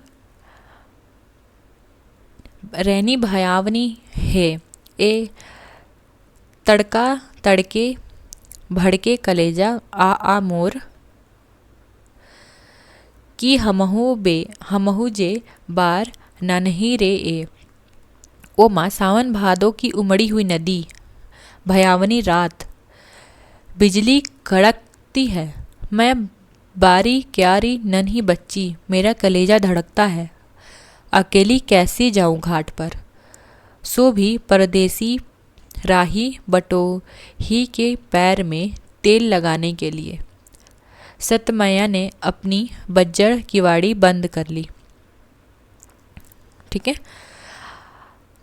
आसमान में मेघ उठे और हरहरा कर बरसा होने लगी। महुआ रोने लगी, अपनी माँ को याद करने लगी। क्या बोली? उसकी सौतेली माँ उसको पानी ले आने के लिए भेज देती है घाट पर, ठीक है। और फिर उस महुआ जो थी वो लड़की रोने लगी, ठीक। आज उसकी माँ रहती तो ऐसे दुर्दिन में कलेजे में सटा कर रखती अपनी महुआ बेटी को। गे मैया, इसी दिन के लिए, यही दिखाने के लिए तूने कोख में रखा था। महुआ अपनी माँ पर गुस्साई, क्यों वह अकेली मर गई। जी भर कर कोसती हुई बोली। हीरामन ने लक्ष्य किया। हीराबाई तकिए पर केहुनी गड़ाकर गीत में मग्न एकटक उसकी ओर देख रही है। खोई हुई सूरत कैसी भोली लगती है। हीरामन ने गले में कपकपी पैदा की। हुर्र डैनिया मैया मोरी, नौनवा चटाई काहे नहीं मरली सॉरी घर, एही दिनवा खातिर छिनरो धिया तेहू पोसली की नेनु दूध उगटन। हीरामन ने दम लेते हुए पूछा, भाखा भी समझती हैं कुछ या खाली गीत ही सुनती हैं? हीरा बोली, समझती हूँ। उगटन माने उबटन, जो देह में लगाते हैं। हीरामन ने विस्मित होकर कहा, इस सो रोने धोने से क्या होए? सौदागर ने पूरा दाम चुका दिया था महुआ का। बाल पकड़कर घसीटता हुआ नाव पर चढ़ा और मांझी को हुक्म दिया, नाव खोलो, पाल बांधो। पाल वाली नाव परवाली चिड़िया की तरह उड़ चली। रात भर महुआ रोती छटपटाती रही। सौदागर के नौकर ने बहुत डराया धमकाया, चुप रहो, नहीं तो उठाकर पानी में फेंक देंगे। बस महुआ को बात सूझ गई। भोर का तारा मेघ की आड़ से जरा बाहर आया, फिर छिप गया। इधर महुआ भी छपाक से कूद पड़ी पानी में। सौदागर का एक नौकर महुआ को देखते ही मोहित हो गया था। महुआ की पीठ पर वह भी कूदा। उल्टी धारा में तैरना खेल नहीं, सो भी भरी भादों की नदी में। महुआ असल घटवारिन की बेटी थी। मछली भी भला थकती है पानी में? सफरी मछली जैसे फरफराती पानी चीरती भागी चली जा रही थी और पीछे सौदागर का नौकर पुकार पुकार कर कहता, महुआ जरा थामो, तुमको पकड़ने नहीं आ रहा हूँ, तुम्हारा साथी हूँ, जिंदगी भर साथ रहेंगे हम लोग। लेकिन हीरामन बहुत प्रिय गीत गाता है यह। महुआ घटवारिन गाते समय उसके सामने सावन भादों की नदी उमड़ने लगती है। अमावस्या की रात और घने बादलों में रह रहकर बिजली चमक उठती है। उसी चमक में लहरों की उड़ती हुई बारी कुमारी महुआ की झलक उसे मिल जाती है। सफरी मछली की चाल और तेज हो जाती है। उसको लगता है वह खुद सौदागर का नौकर है। महुआ कोई बात नहीं सुनती, प्रतीत करती नहीं, उल्टा कर देखती भी नहीं, और वह थक गया है तैरते तैरते। कौन?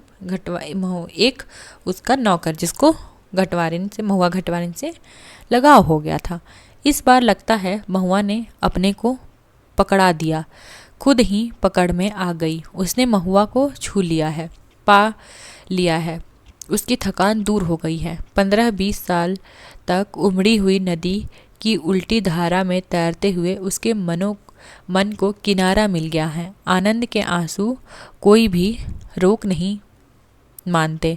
उसने हीराबाई से अपनी गीली आंखें चुराने की कोशिश की, किंतु हीरा ने उसके मन में बैठी न जाने कब से सब कुछ देख रही थी। हीरामन ने अपनी कांपती हुई बोली को काबू में लाकर बैलों को झड़की दी।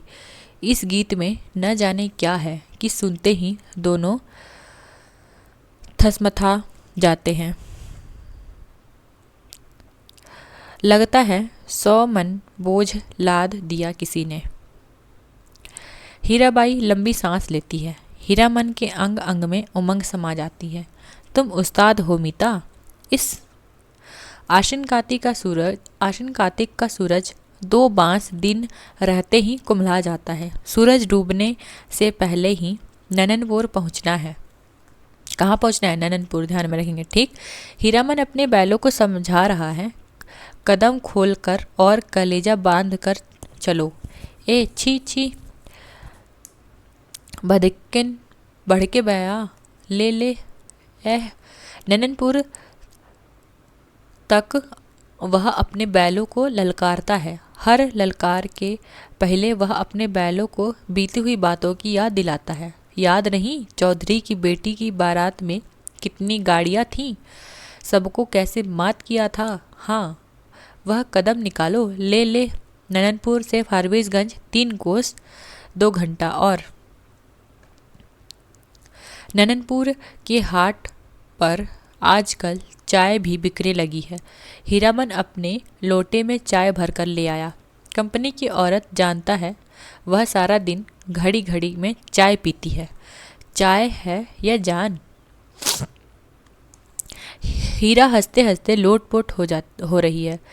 अरे, तुमसे किसने कहा कि कमारे आदमी को चाय नहीं पीनी चाहिए? हीरामन लजा गया। क्या बोले वह? लाज की क्या बात? अरे, वह भोग चुका है एक बार। सर्कस कंपनी की मेम के हाथ की चाय पीकर उसने देख लिया है।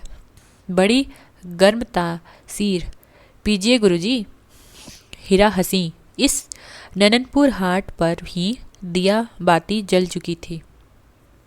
हीरामन ने अपनी सफरी लालटेन जलाकर पिछवा में लटका दिया। आजकल शहर से 5 कोस दूर के गांव वाले भी अपने को शहरू समझने लगते हैं।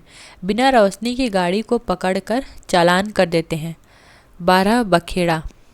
आप मुझे गुरुजी मत कहिए, तुम मेरे उस्ताद हो, मेरे शास्त्र हो। मैं लिखा है, एक अक्षर सिखाने वाला गुरु और एक राग सिखाने वाला उस्ताद। ध्यान में रखिएगा, कौन कह रहा है? एक अक्षर, शास्त्र में लिखा है कि एक अक्षर सिखाने वाला गुरु और एक राग सिखाने वाला उस्ताद। ठीक है, कौन कहती है? हीराबाई। इस शास्त्र पुराण भी जानती हैं। मैंने क्या सिखाया? मैं क्या? हीरा हंस कर गुनगुनाने लगी। हे सावन भादो के रे। हीरामन अचरज के मारे गूंगा हो गया। इस इतना तेज जेहन हु बहु महुआ घटवारिन। गाड़ी सीताधार की एक सूखी धार की उतराई पर गड़गड़ा कर नीचे की ओर उतरी। हीराबाई ने हीरामन का कंधा धर लिया एक हाथ से। बहुत देर तक हीरामन के कंधे पर उसकी उंगलियां पड़ी रही।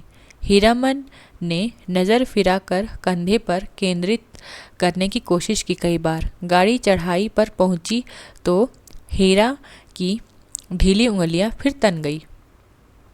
सामने फारबिसगंज शहर की रोशनी झिलमिला रही थी। शहर के कुछ दूर तक मेले की रोशनी टप्पर में लटके लालटेन की रोशनी में छाया नाचती है। आसपास डबडबाई आंखों से हर रोशनी सूरजमुखी फूल की तरह दिखाई पड़ने लगी। फारबिसगंज तो हीरामन का घर द्वार है। क्या फारबिसगंज? ठीक। न जाने कितनी बार वह फारबिसगंज आया है। मेले की लदनी लादी है किसी औरत के साथ। हाँ, एक बार उसकी भाभी जिस साल आई थी गौने में, उसी साल तिरपाल से गाड़ी को चारों ओर घेर कर बासा बनाया था। हीरामन अपनी गाड़ी को तिरपाल से घेर रहा है। गाड़ीवान पट्टी में सुबह होते ही रौता कंपनी के मैनेजर से बात करके भर्ती हो जाएगी हीराबाई। और ये ध्यान रखेंगे कि हीराबाई किस कंपनी में भर्ती होने आई है। ध्यान में रखिएगा, हीराबाई रौता कंपनी में भर्ती होने आई है। ध्यान में रखेंगे, ठीक है। परसों मेला खुल रहा है। इस बार मेले में पाल चट्टी खूब जमी है। बस एक रात, आज रात भर हीरामन की गाड़ी में रहेगी वह। हीरामन की गाड़ी में नहीं, घर में। कहाँ की कहाँ की गाड़ी है? कौन? हीरामन। किस मेले से? किस चीज़ की लदनी है? गांव गांव समाज के गाड़ीवान एक दूसरे को खोज कर आसपास गाड़ी लगाकर बासा डालते हैं। अपने गांव के लाल मोहर, ध्यान में रख लीजिएगा यहाँ जिक्र आ रहा है, लाल मोहर, धुन्नीराम, पलटदास वगैरह गाड़ीवानों के, ये सभी क्या हैं? गाड़ीवान हैं। गाड़ीवानों के दल को देखकर हीरामन अचकचा गया। उधर पलटदास टप्पर में झांक कर भड़का, मानो बाघ पर नजर पड़ गई। हीरा मन ने इशारे से सभी को चुप किया, फिर गाड़ी की ओर कनखी मारकर फुसफुसाया, चुप, कंपनी की औरत है, नौटंकी कंपनी की। कंपनी ई एक नहीं अब 4 हीरामन। चारों ने अचरज से एक दूसरे को देखा। कंपनी नाम से कितना असर है। हीरामन ने लक्ष्य किया, तीनों एक साथ सटक दम हो गए। लाल मोहर ने जरा दूर हटकर बतियाने की इच्छा प्रकट की। इशारे से ही हीरामन ने टप्पर की ओर मुंह करके कहा, होटल तो नहीं खुला होगा कोई? हलवाई से यहाँ से पक्की ले आवे। हीरामन जरा इधर सुनो, मैं कुछ नहीं खाऊंगी अभी। लो तुम खाओ। क्या है? पैसा? इस पैसा देकर हीरामन से कभी फारबिसगंज में कच्ची पक्की नहीं खाई। उसके गांव के इतने गाड़ीवान हैं, किस दिन के लिए? वह छू नहीं सकता पैसा। उसने हीराबाई से कहा, बेकार, मेला बाजार में हुज्जत मत कीजिए, पैसा रखिए। मौका पाकर लालमोहर भी टप्पर के करीब आ गया। उसने सलाम करते हुए कहा, 4 आदमी के भात में 2 आदमी खुशी से खा सकते हैं। बासा पर भात चढ़ा हुआ है, हे। हम लोग एक ही गांव के हैं। गौवा गिरमिन के रहते। होटल और हलवाई के यहाँ खाएगा हीरामन? हीरामन ने लाल मोहर का हाथ टीप दिया। बेसी भचर भचर मत बको। गाड़ी से 4 रस्सी दूर जाते जाते धुन्नीराम ने अपने कुलबुलाते हुए दिल की बात खोल दी। तुम भी खूब हो हीरामन। उस साल कंपनी का बाग, इस साल कंपनी की जनानी। हीरामन ने दबी आवाज में कहा, भाई रे, यह हम लोगों के मुल्क की जनाना नहीं कि लटपट बोली सुनकर भी चुप रह जाए। एक तो पश्चिम की औरत है, तिस पर कंपनी की। धुन्नीराम ने अपनी शंका प्रकट की। लेकिन कंपनी में तो सुनते हैं पतुरिया रहती है। धत, सभी ने एक साथ उसको दुरा दिया। कैसे आदमी है? पतुरिया रहेगी कंपनी में भला? देखो इसकी बुद्धि। सुना है? देखा तो नहीं कभी। धुन्नीराम ने अपनी गलती मान ली। पलटदास को बात सूझी। हीरामन भाई, जनाना जात अकेली रहेगी गाड़ी पर? कुछ भी हो, जनाना आखिर जनाना ही है। कोई जरूरत पड़ गई तो? ध्यान में रखिएगा, कौन कह रहा है? धुन्नीराम। यह बात सभी को अच्छी लगी। हीरामन ने कहा, बात ठीक है पलट, तुम लौट जाओ, गाड़ी के पास ही रहना और देखो गपशप जरा होशियारी से करना। हाँ। हीरामन की देह से अतर गुलाब की खुशबू निकलती है। हीरामन कर्मसाढ़ है। उस बार महीनों तक उसकी देह से बघाइन गंध नहीं गई। लाल मोहर ने हीरामन की गमछी सूंघ ली। हीरामन चलते चलते रुक गया। क्या करे लाल मोहर भाई, जरा कहो तो। बड़ी जिद कहती है नौटंकी देखना ही होगा, फोकट में ही, और गांव नहीं पहुंचेगी यह बात। हीरामन बोला, नहीं जी, एक रात नौटंकी देखकर जिंदगी भर बोली ठोली कौन सुनेगा। देसी मुर्गी बिलायती चाल, ध्यान में रखेंगे। धुन्नीराम ने पूछा, फोकट में देखने पर भी तुम्हारी भौजाई बात सुनाएगी? वो क्या किया था? 7 साल तक उसने लदनी ला दी थी, लेकिन आज तक उसने नौटंकी थिएटर बाइस्कोप आदि नहीं देखा था। लालमोहर के बासा के बगल में एक लकड़ी की दुकान लाद कर आए हुए गाड़ीवानों का बासा है। बासा के मीर गाड़ीवान मियाँजान बूढ़े ने सफरी गुड़गुड़ी पीते हुए कहा, क्यों भाई, मीना बाजार की लदनी लाद कर कौन आया है? मीना बाजार? मीना बाजार तो पुतुरिया पट्टी को कहते हैं। क्या बोलता है यह बूढ़ा मियाँ? लालमोहर ने हीरामन के कान में फुसफुसा कर कहा, तुम्हारी देह महकती है सच। लहसनवा लालमोहर का नौकर गाड़ीवान है, ध्यान में रख लेंगे। लहसनवा का मैं पहले ही बता चुकी हूँ कौन है, लालमोहर का नौकर है। उम्र में सबसे छोटा है, और ध्यान में रखेंगे उम्र में सबसे छोटा कौन है? लहसनवा। पहली बार आया है तो क्या? बाबू बबुआइन के यहाँ बचपन से नौकरी कर चुका है। वह रह रहकर वातावरण से कुछ सूंघता है। नाक सिकोड़कर हीरामन ने देखा। लहसनवा का चेहरा तमतमा गया। कौन आ रहा है? धड़धड़ाता हुआ। कौन? पलटदास। क्या है? पलटदास आकर खड़ा हो गया चुपचाप। उसका मुंह भी तमतमाया हुआ था। हीरामन ने पूछा, क्या हुआ? बोलते क्यों नहीं? क्या जवाब दे पलटदास? हीरामन ने उसको चेतावनी दे दी थी, गपशप थोड़ी हंसुआरी से करना। वह चुपचाप गाड़ी के आसीन पर जाकर बैठ गया, हीरामन की जगह पर। हीराबाई ने पूछा, तुम भी हीरामन के साथ आए हो? पलटदास ने गर्दन हिलाकर हामी भरी। हीराबाई फिर लेट गई। चेहरा मोहरा और बोली बानी देख सुनकर पलटदास का कलेजा कांपने लगा, न जाने क्यों।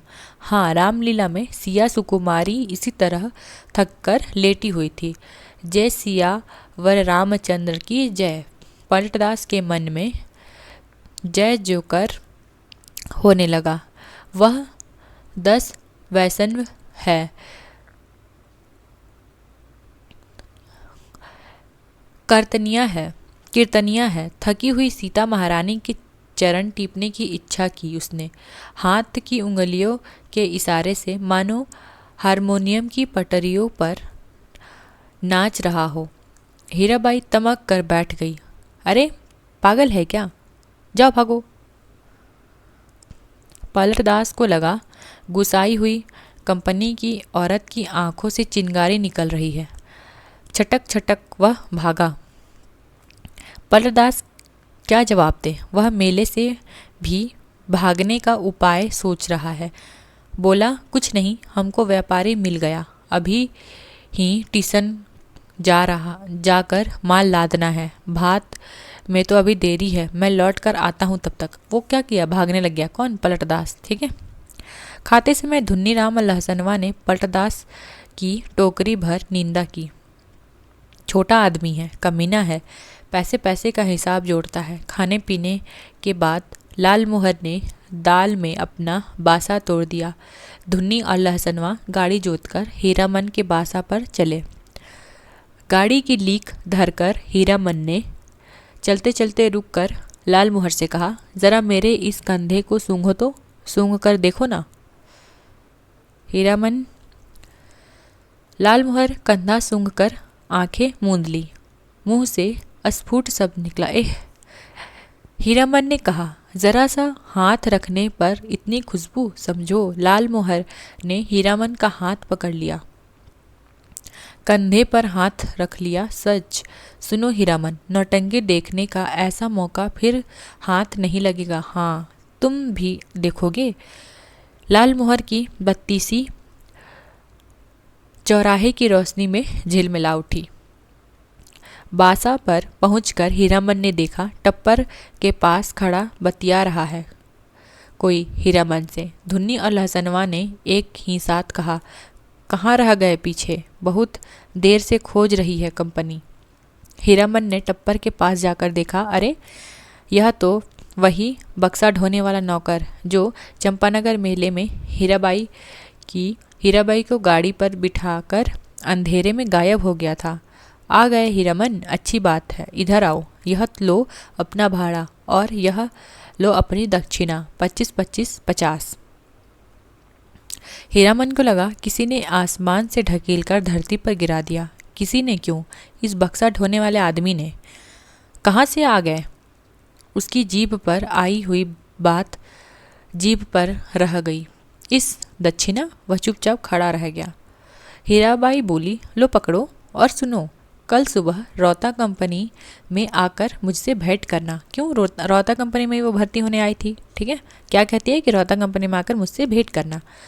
पास बनवा दूंगी। किस लिए पास बनवा देगी? कौन? हीराबाई। बोलते क्यों नहीं? लालमोहर ने कहा, इलाम बख्शीश दे रही है मालकिन, ले लो हीरामन। हीरामन ने कटकर लालमोहर की ओर देखा। बोलने का जरा भी ढंग नहीं है इस लालमोहर को। धुनीराम की स्वागतोक्ति सभी ने सुनी।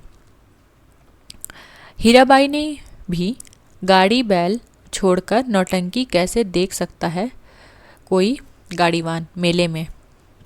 हीरामन ने रुपया लेते हुए कहा, क्या बोलेंगे? उसने हंसने की चेष्टा की। कंपनी की औरत कंपनी में जा रही है। हीरामन का क्या? बक्सा ढोने वाला रास्ता दिखाता हुआ आगे बढ़ा। इधर से। हीराबाई जाते जाते रुक गई। हीरामन के बैलों को संबोधित करके बोली, अच्छा मैं चली भैयन। बैल ने भैया शब्द पर कान हिलाया। भैयो, आज रात दिरौता संगीत कंपनी के स्टेज पर गुलबदन देखिए, गुलबदन। आपको यह जानकर खुशी होगी कि मथुरा मोहन कंपनी के मशहूर एक्ट्रेस हीरा देवी, जिसकी एक एक अदा पर 1000 जान फिदा है, इस बार हमारी कंपनी में आ गई है। ये ध्यान रखेंगे कि हीराबाई जो है, हीराबाई या हीरा देवी कहाँ थी? पहले वो मथुरा मोहन कंपनी में थी, अब वो मथुरा मोहन कंपनी छोड़कर कहाँ पर आ गई है? रौता कंपनी में, ठीक है, ध्यान में रखेंगे। याद रखिए, आज की रात मिस हीरा देवी गुलबदन। नौटंकी वाले के इस ऐलान से मेले की हर पट्टी में सरगर्मी फैल रही है। हीराबाई मिस हीरा देवी लैला गुलबदन फिल्म एक्ट्रेस को मात करती है। तेरी बाकी अदा पर मैं खुद हूँ फिदा। तेरी चाहत को दिल पर बयां क्या करूँ, यही ख्वाहिश है ई तू मुझको देखा करे और दिलो जान मैं तुझको देखा करूं। ये पूछा गया है प्रश्न, ध्यान में रखिएगा। ये सब अंत में लगभग आता है। किर कड़कड़ धन धड़ाम, हर आदमी का दिल नगाड़ा हो रहा है। लालमोहर दौड़ता हाँफता बासा पर आया। ए हीरामन, यहाँ क्या बैठे हो? चलकर देखो, जय जयकार हो रहा है। मया बजा गाजा छापी फहरम के साथ हीराबाई की जय जय कर रहा हूँ। हीरामन हड़बड़ाकर उठा। लहसनवा ने कहा, धुन्नी काका तुम बासा पर रहो, मैं भी देख आऊँगा। धुन्नी की बात कौन सुनता है? तीनों जन नौटंकी कंपनी की एलनिया पार्टी के पीछे पीछे चलने लगे। हर नुक्कड़ पर रुक कर बाजा बंद कर के ऐलान किया जाना है। ऐलान के हर शब्द पर हीरामन पुलक उठता है। हीराबाई का नाम, हीरा के साथ अदा फिदा वगैरह सुनकर उसने लालमोहर की पीठ थपथपा दी। धन्य है या नहीं? लालमोहर ने कहा, अब बोलो, अब भी नौटंकी नहीं देखोगे? सुबह से ही धुन्नीराम और लालमोहर समझा रहे हैं, समझा कर हार चुके हैं। कंपनी में जा कर भेंट कर आओ। जाते जाते पुरसीस कर गई है। लेकिन हीरामन की बस एक बात, धत कौन भेंट करने जाए? कंपनी की औरत कंपनी में गई, बस उससे क्या लेना देना? चिन्हेगी भी नहीं। वह मन ही मन रूठा हुआ था। ऐलान सुनने के बाद उसने लालमोहर से कहा, ज़रूर देखना चाहिए। क्यों लालमोहर? दोनों आपस में सलाह करके रौता कंपनी की ओर चले। खेमे के पास पहुंचकर हीरामन ने लालमुहर को इशारा किया। पूछताछ करने का भार लालमुहर के सिर। लालमुहर कचराही बोली जानता है। लालमुहर कौन सी बोली जानता है? कचराही, ध्यान में रखेंगे, ठीक है। लालमुहर के एक काले कोट वाले से कहा, बाबू साहेब जरा सुनिए तो। काले कोट वाले ने नाक भौं चढ़ाकर कहा, क्या है, इधर क्यों? लालमुहर की कचहरी बोली गड़बड़ा गई। तेवर देखकर बोला, गुलगुल नहीं नहीं, बुलबुल नहीं। हीरामन ने झट से संभाल दिया। हीरा देवी किधर रहती हैं? बता सकते हैं? उस पर आदमी की आंखें हठात लाल हो गईं। सामने खड़े नेपाली सिपाही से पुकार कर कहा, इन लोगों को क्यों आने दिया इधर? किससे कहा? काले कोट वाले आदमी ने नेपाली सिपाही को से, ठीक है। हीरामन वही फेनुगिलास आवाज किधर से आई? खेमे के पर्दे से हटाकर हीराबाई ने बुलाया, यहाँ आ जाओ अंदर। देखो बहादुर, इसको पहचान लो, यह मेरा हीरामन है, समझे? नेपाली दरबान हीरामन की ओर देखकर जरा मुस्कुराया और चला गया। काले कोट वाले ने जाकर कहा, हीराबाई का आदमी है, नहीं रोकने बोला। लालमुहर पान ले आया। नेपाली दरबान ने लिया, खाया। इस एक नहीं 5 पास, चारों अठनियाँ। बोली कि अब तक मेले में हो, जब तक मेले में हो रोज रात में आकर देखना, सबका ख्याल रखती है। बोली कि तुम्हारे और साथी है, सभी के लिए पास ले जाओ। कंपनी की औरत की बात निराली होती है कि नहीं, है या नहीं? लालमुहर ने लाल कागज के टुकड़े को छूकर देखा। पास वहरे हीरामन भाई, लेकिन 5 पास लेकर क्या होगा? पलटदास तो फिर पलट कर आया ही नहीं अभी तक।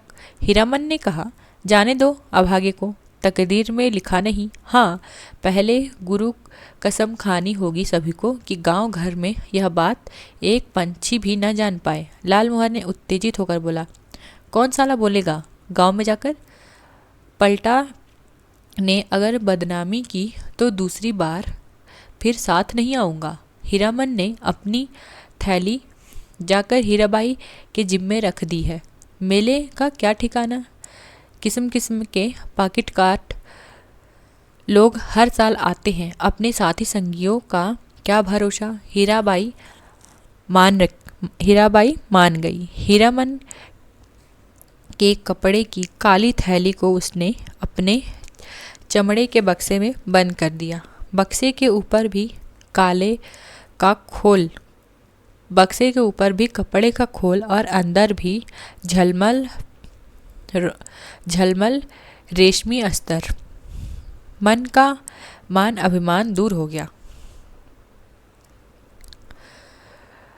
लालमुहर और धुन्नीराम ने मिलकर हीरामन की बुद्धि की तारीफ की, उसके भाग्य को सराहा, बार बार उसके भाई और भाभी की निंदा की। दबी जमान में हीरामन के जैसा हीरा भाई मिला है, इसलिए कोई दूसरा भाई होता तो लहसनवा का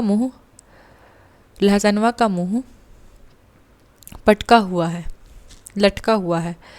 ऐलान सुनते सुनते न जाने कहाँ तक चला गया है कि गाड़ी भर सांझ होने के बाद लौटा है। घड़ी भर सांझ होने के बाद लौटा है। लालमुहर ने एक मालिकाना झिड़की दी है, गाली के साथ, सुहदा कहीं का। धुन्नीराम ने चूल्हे पर खिचड़ी चढ़ाते हुए कहा, पहले यह फैसला कर लो कि गाड़ी के पास कौन रहेगा कौन? यह लहसनवा कहाँ जाएगा? लहसनवा रो पड़ा, ए मालिक, हाथ जोड़ते हैं, एक को झलक, बस एक को झलक। हीरामन उदारता पूर्वक, अच्छा, एक झलक क्यों, 1 घंटा देखना, मैं आ जाऊंगा। नौटंकी शुरू होने के 2 घंटे पहले ही नगाड़ा बजना शुरू हो जाता है और नगाड़े शुरू होते ही लोग पतंगों की तरह टूटने लगते हैं। टिकट घर के पास भीड़ देखकर हीरामन को हंसी आई। लालमुहर उधर देख कैसे धक्का मुक्की कर रहे हैं लोग। हीरामन भाग भाई कौन पलटदास, कहाँ की लदनी लाद आए। लालमोहन ने पराए गांव के आदमी की तरह पूछा। पलटदास ने हाथ मलते हुए माफ़ी मांगी। कसूरबार है, जो सजा तुम लोग दोगे सब मंजूर है, लेकिन सच्ची बात कहे कि सिया सुकुमारी हीरामन के मन का पुरैन नगाड़े की ताल पर विकसित हो चुका है। बोला, देखो पलटा, यह मत समझना कि गांव घर की जनाना है। देखो तुम्हारे लिए भी पास दिया है, पास ले लो, अपना तमाशा देखो। आज हम यहीं तक इस कहानी को रखते हैं, ठीक है। नेक्स्ट भाग को हम नेक्स्ट वीडियो में पढ़ेंगे। कैसी लग रही है आप लोगों को कहानी, मुझे कमेंट में बताइए, ठीक है। और ज़्यादा जानकारी के लिए आप हमारे टेलीग्राम से जुड़ सकते हैं, जहाँ आप हमसे डायरेक्ट ही बात कर सकते हैं, ठीक है। तो नेक्स्ट वीडियो में मिलते हैं, इसके दूसरे भाग में मिलते हैं। देखने के लिए शुक्रिया।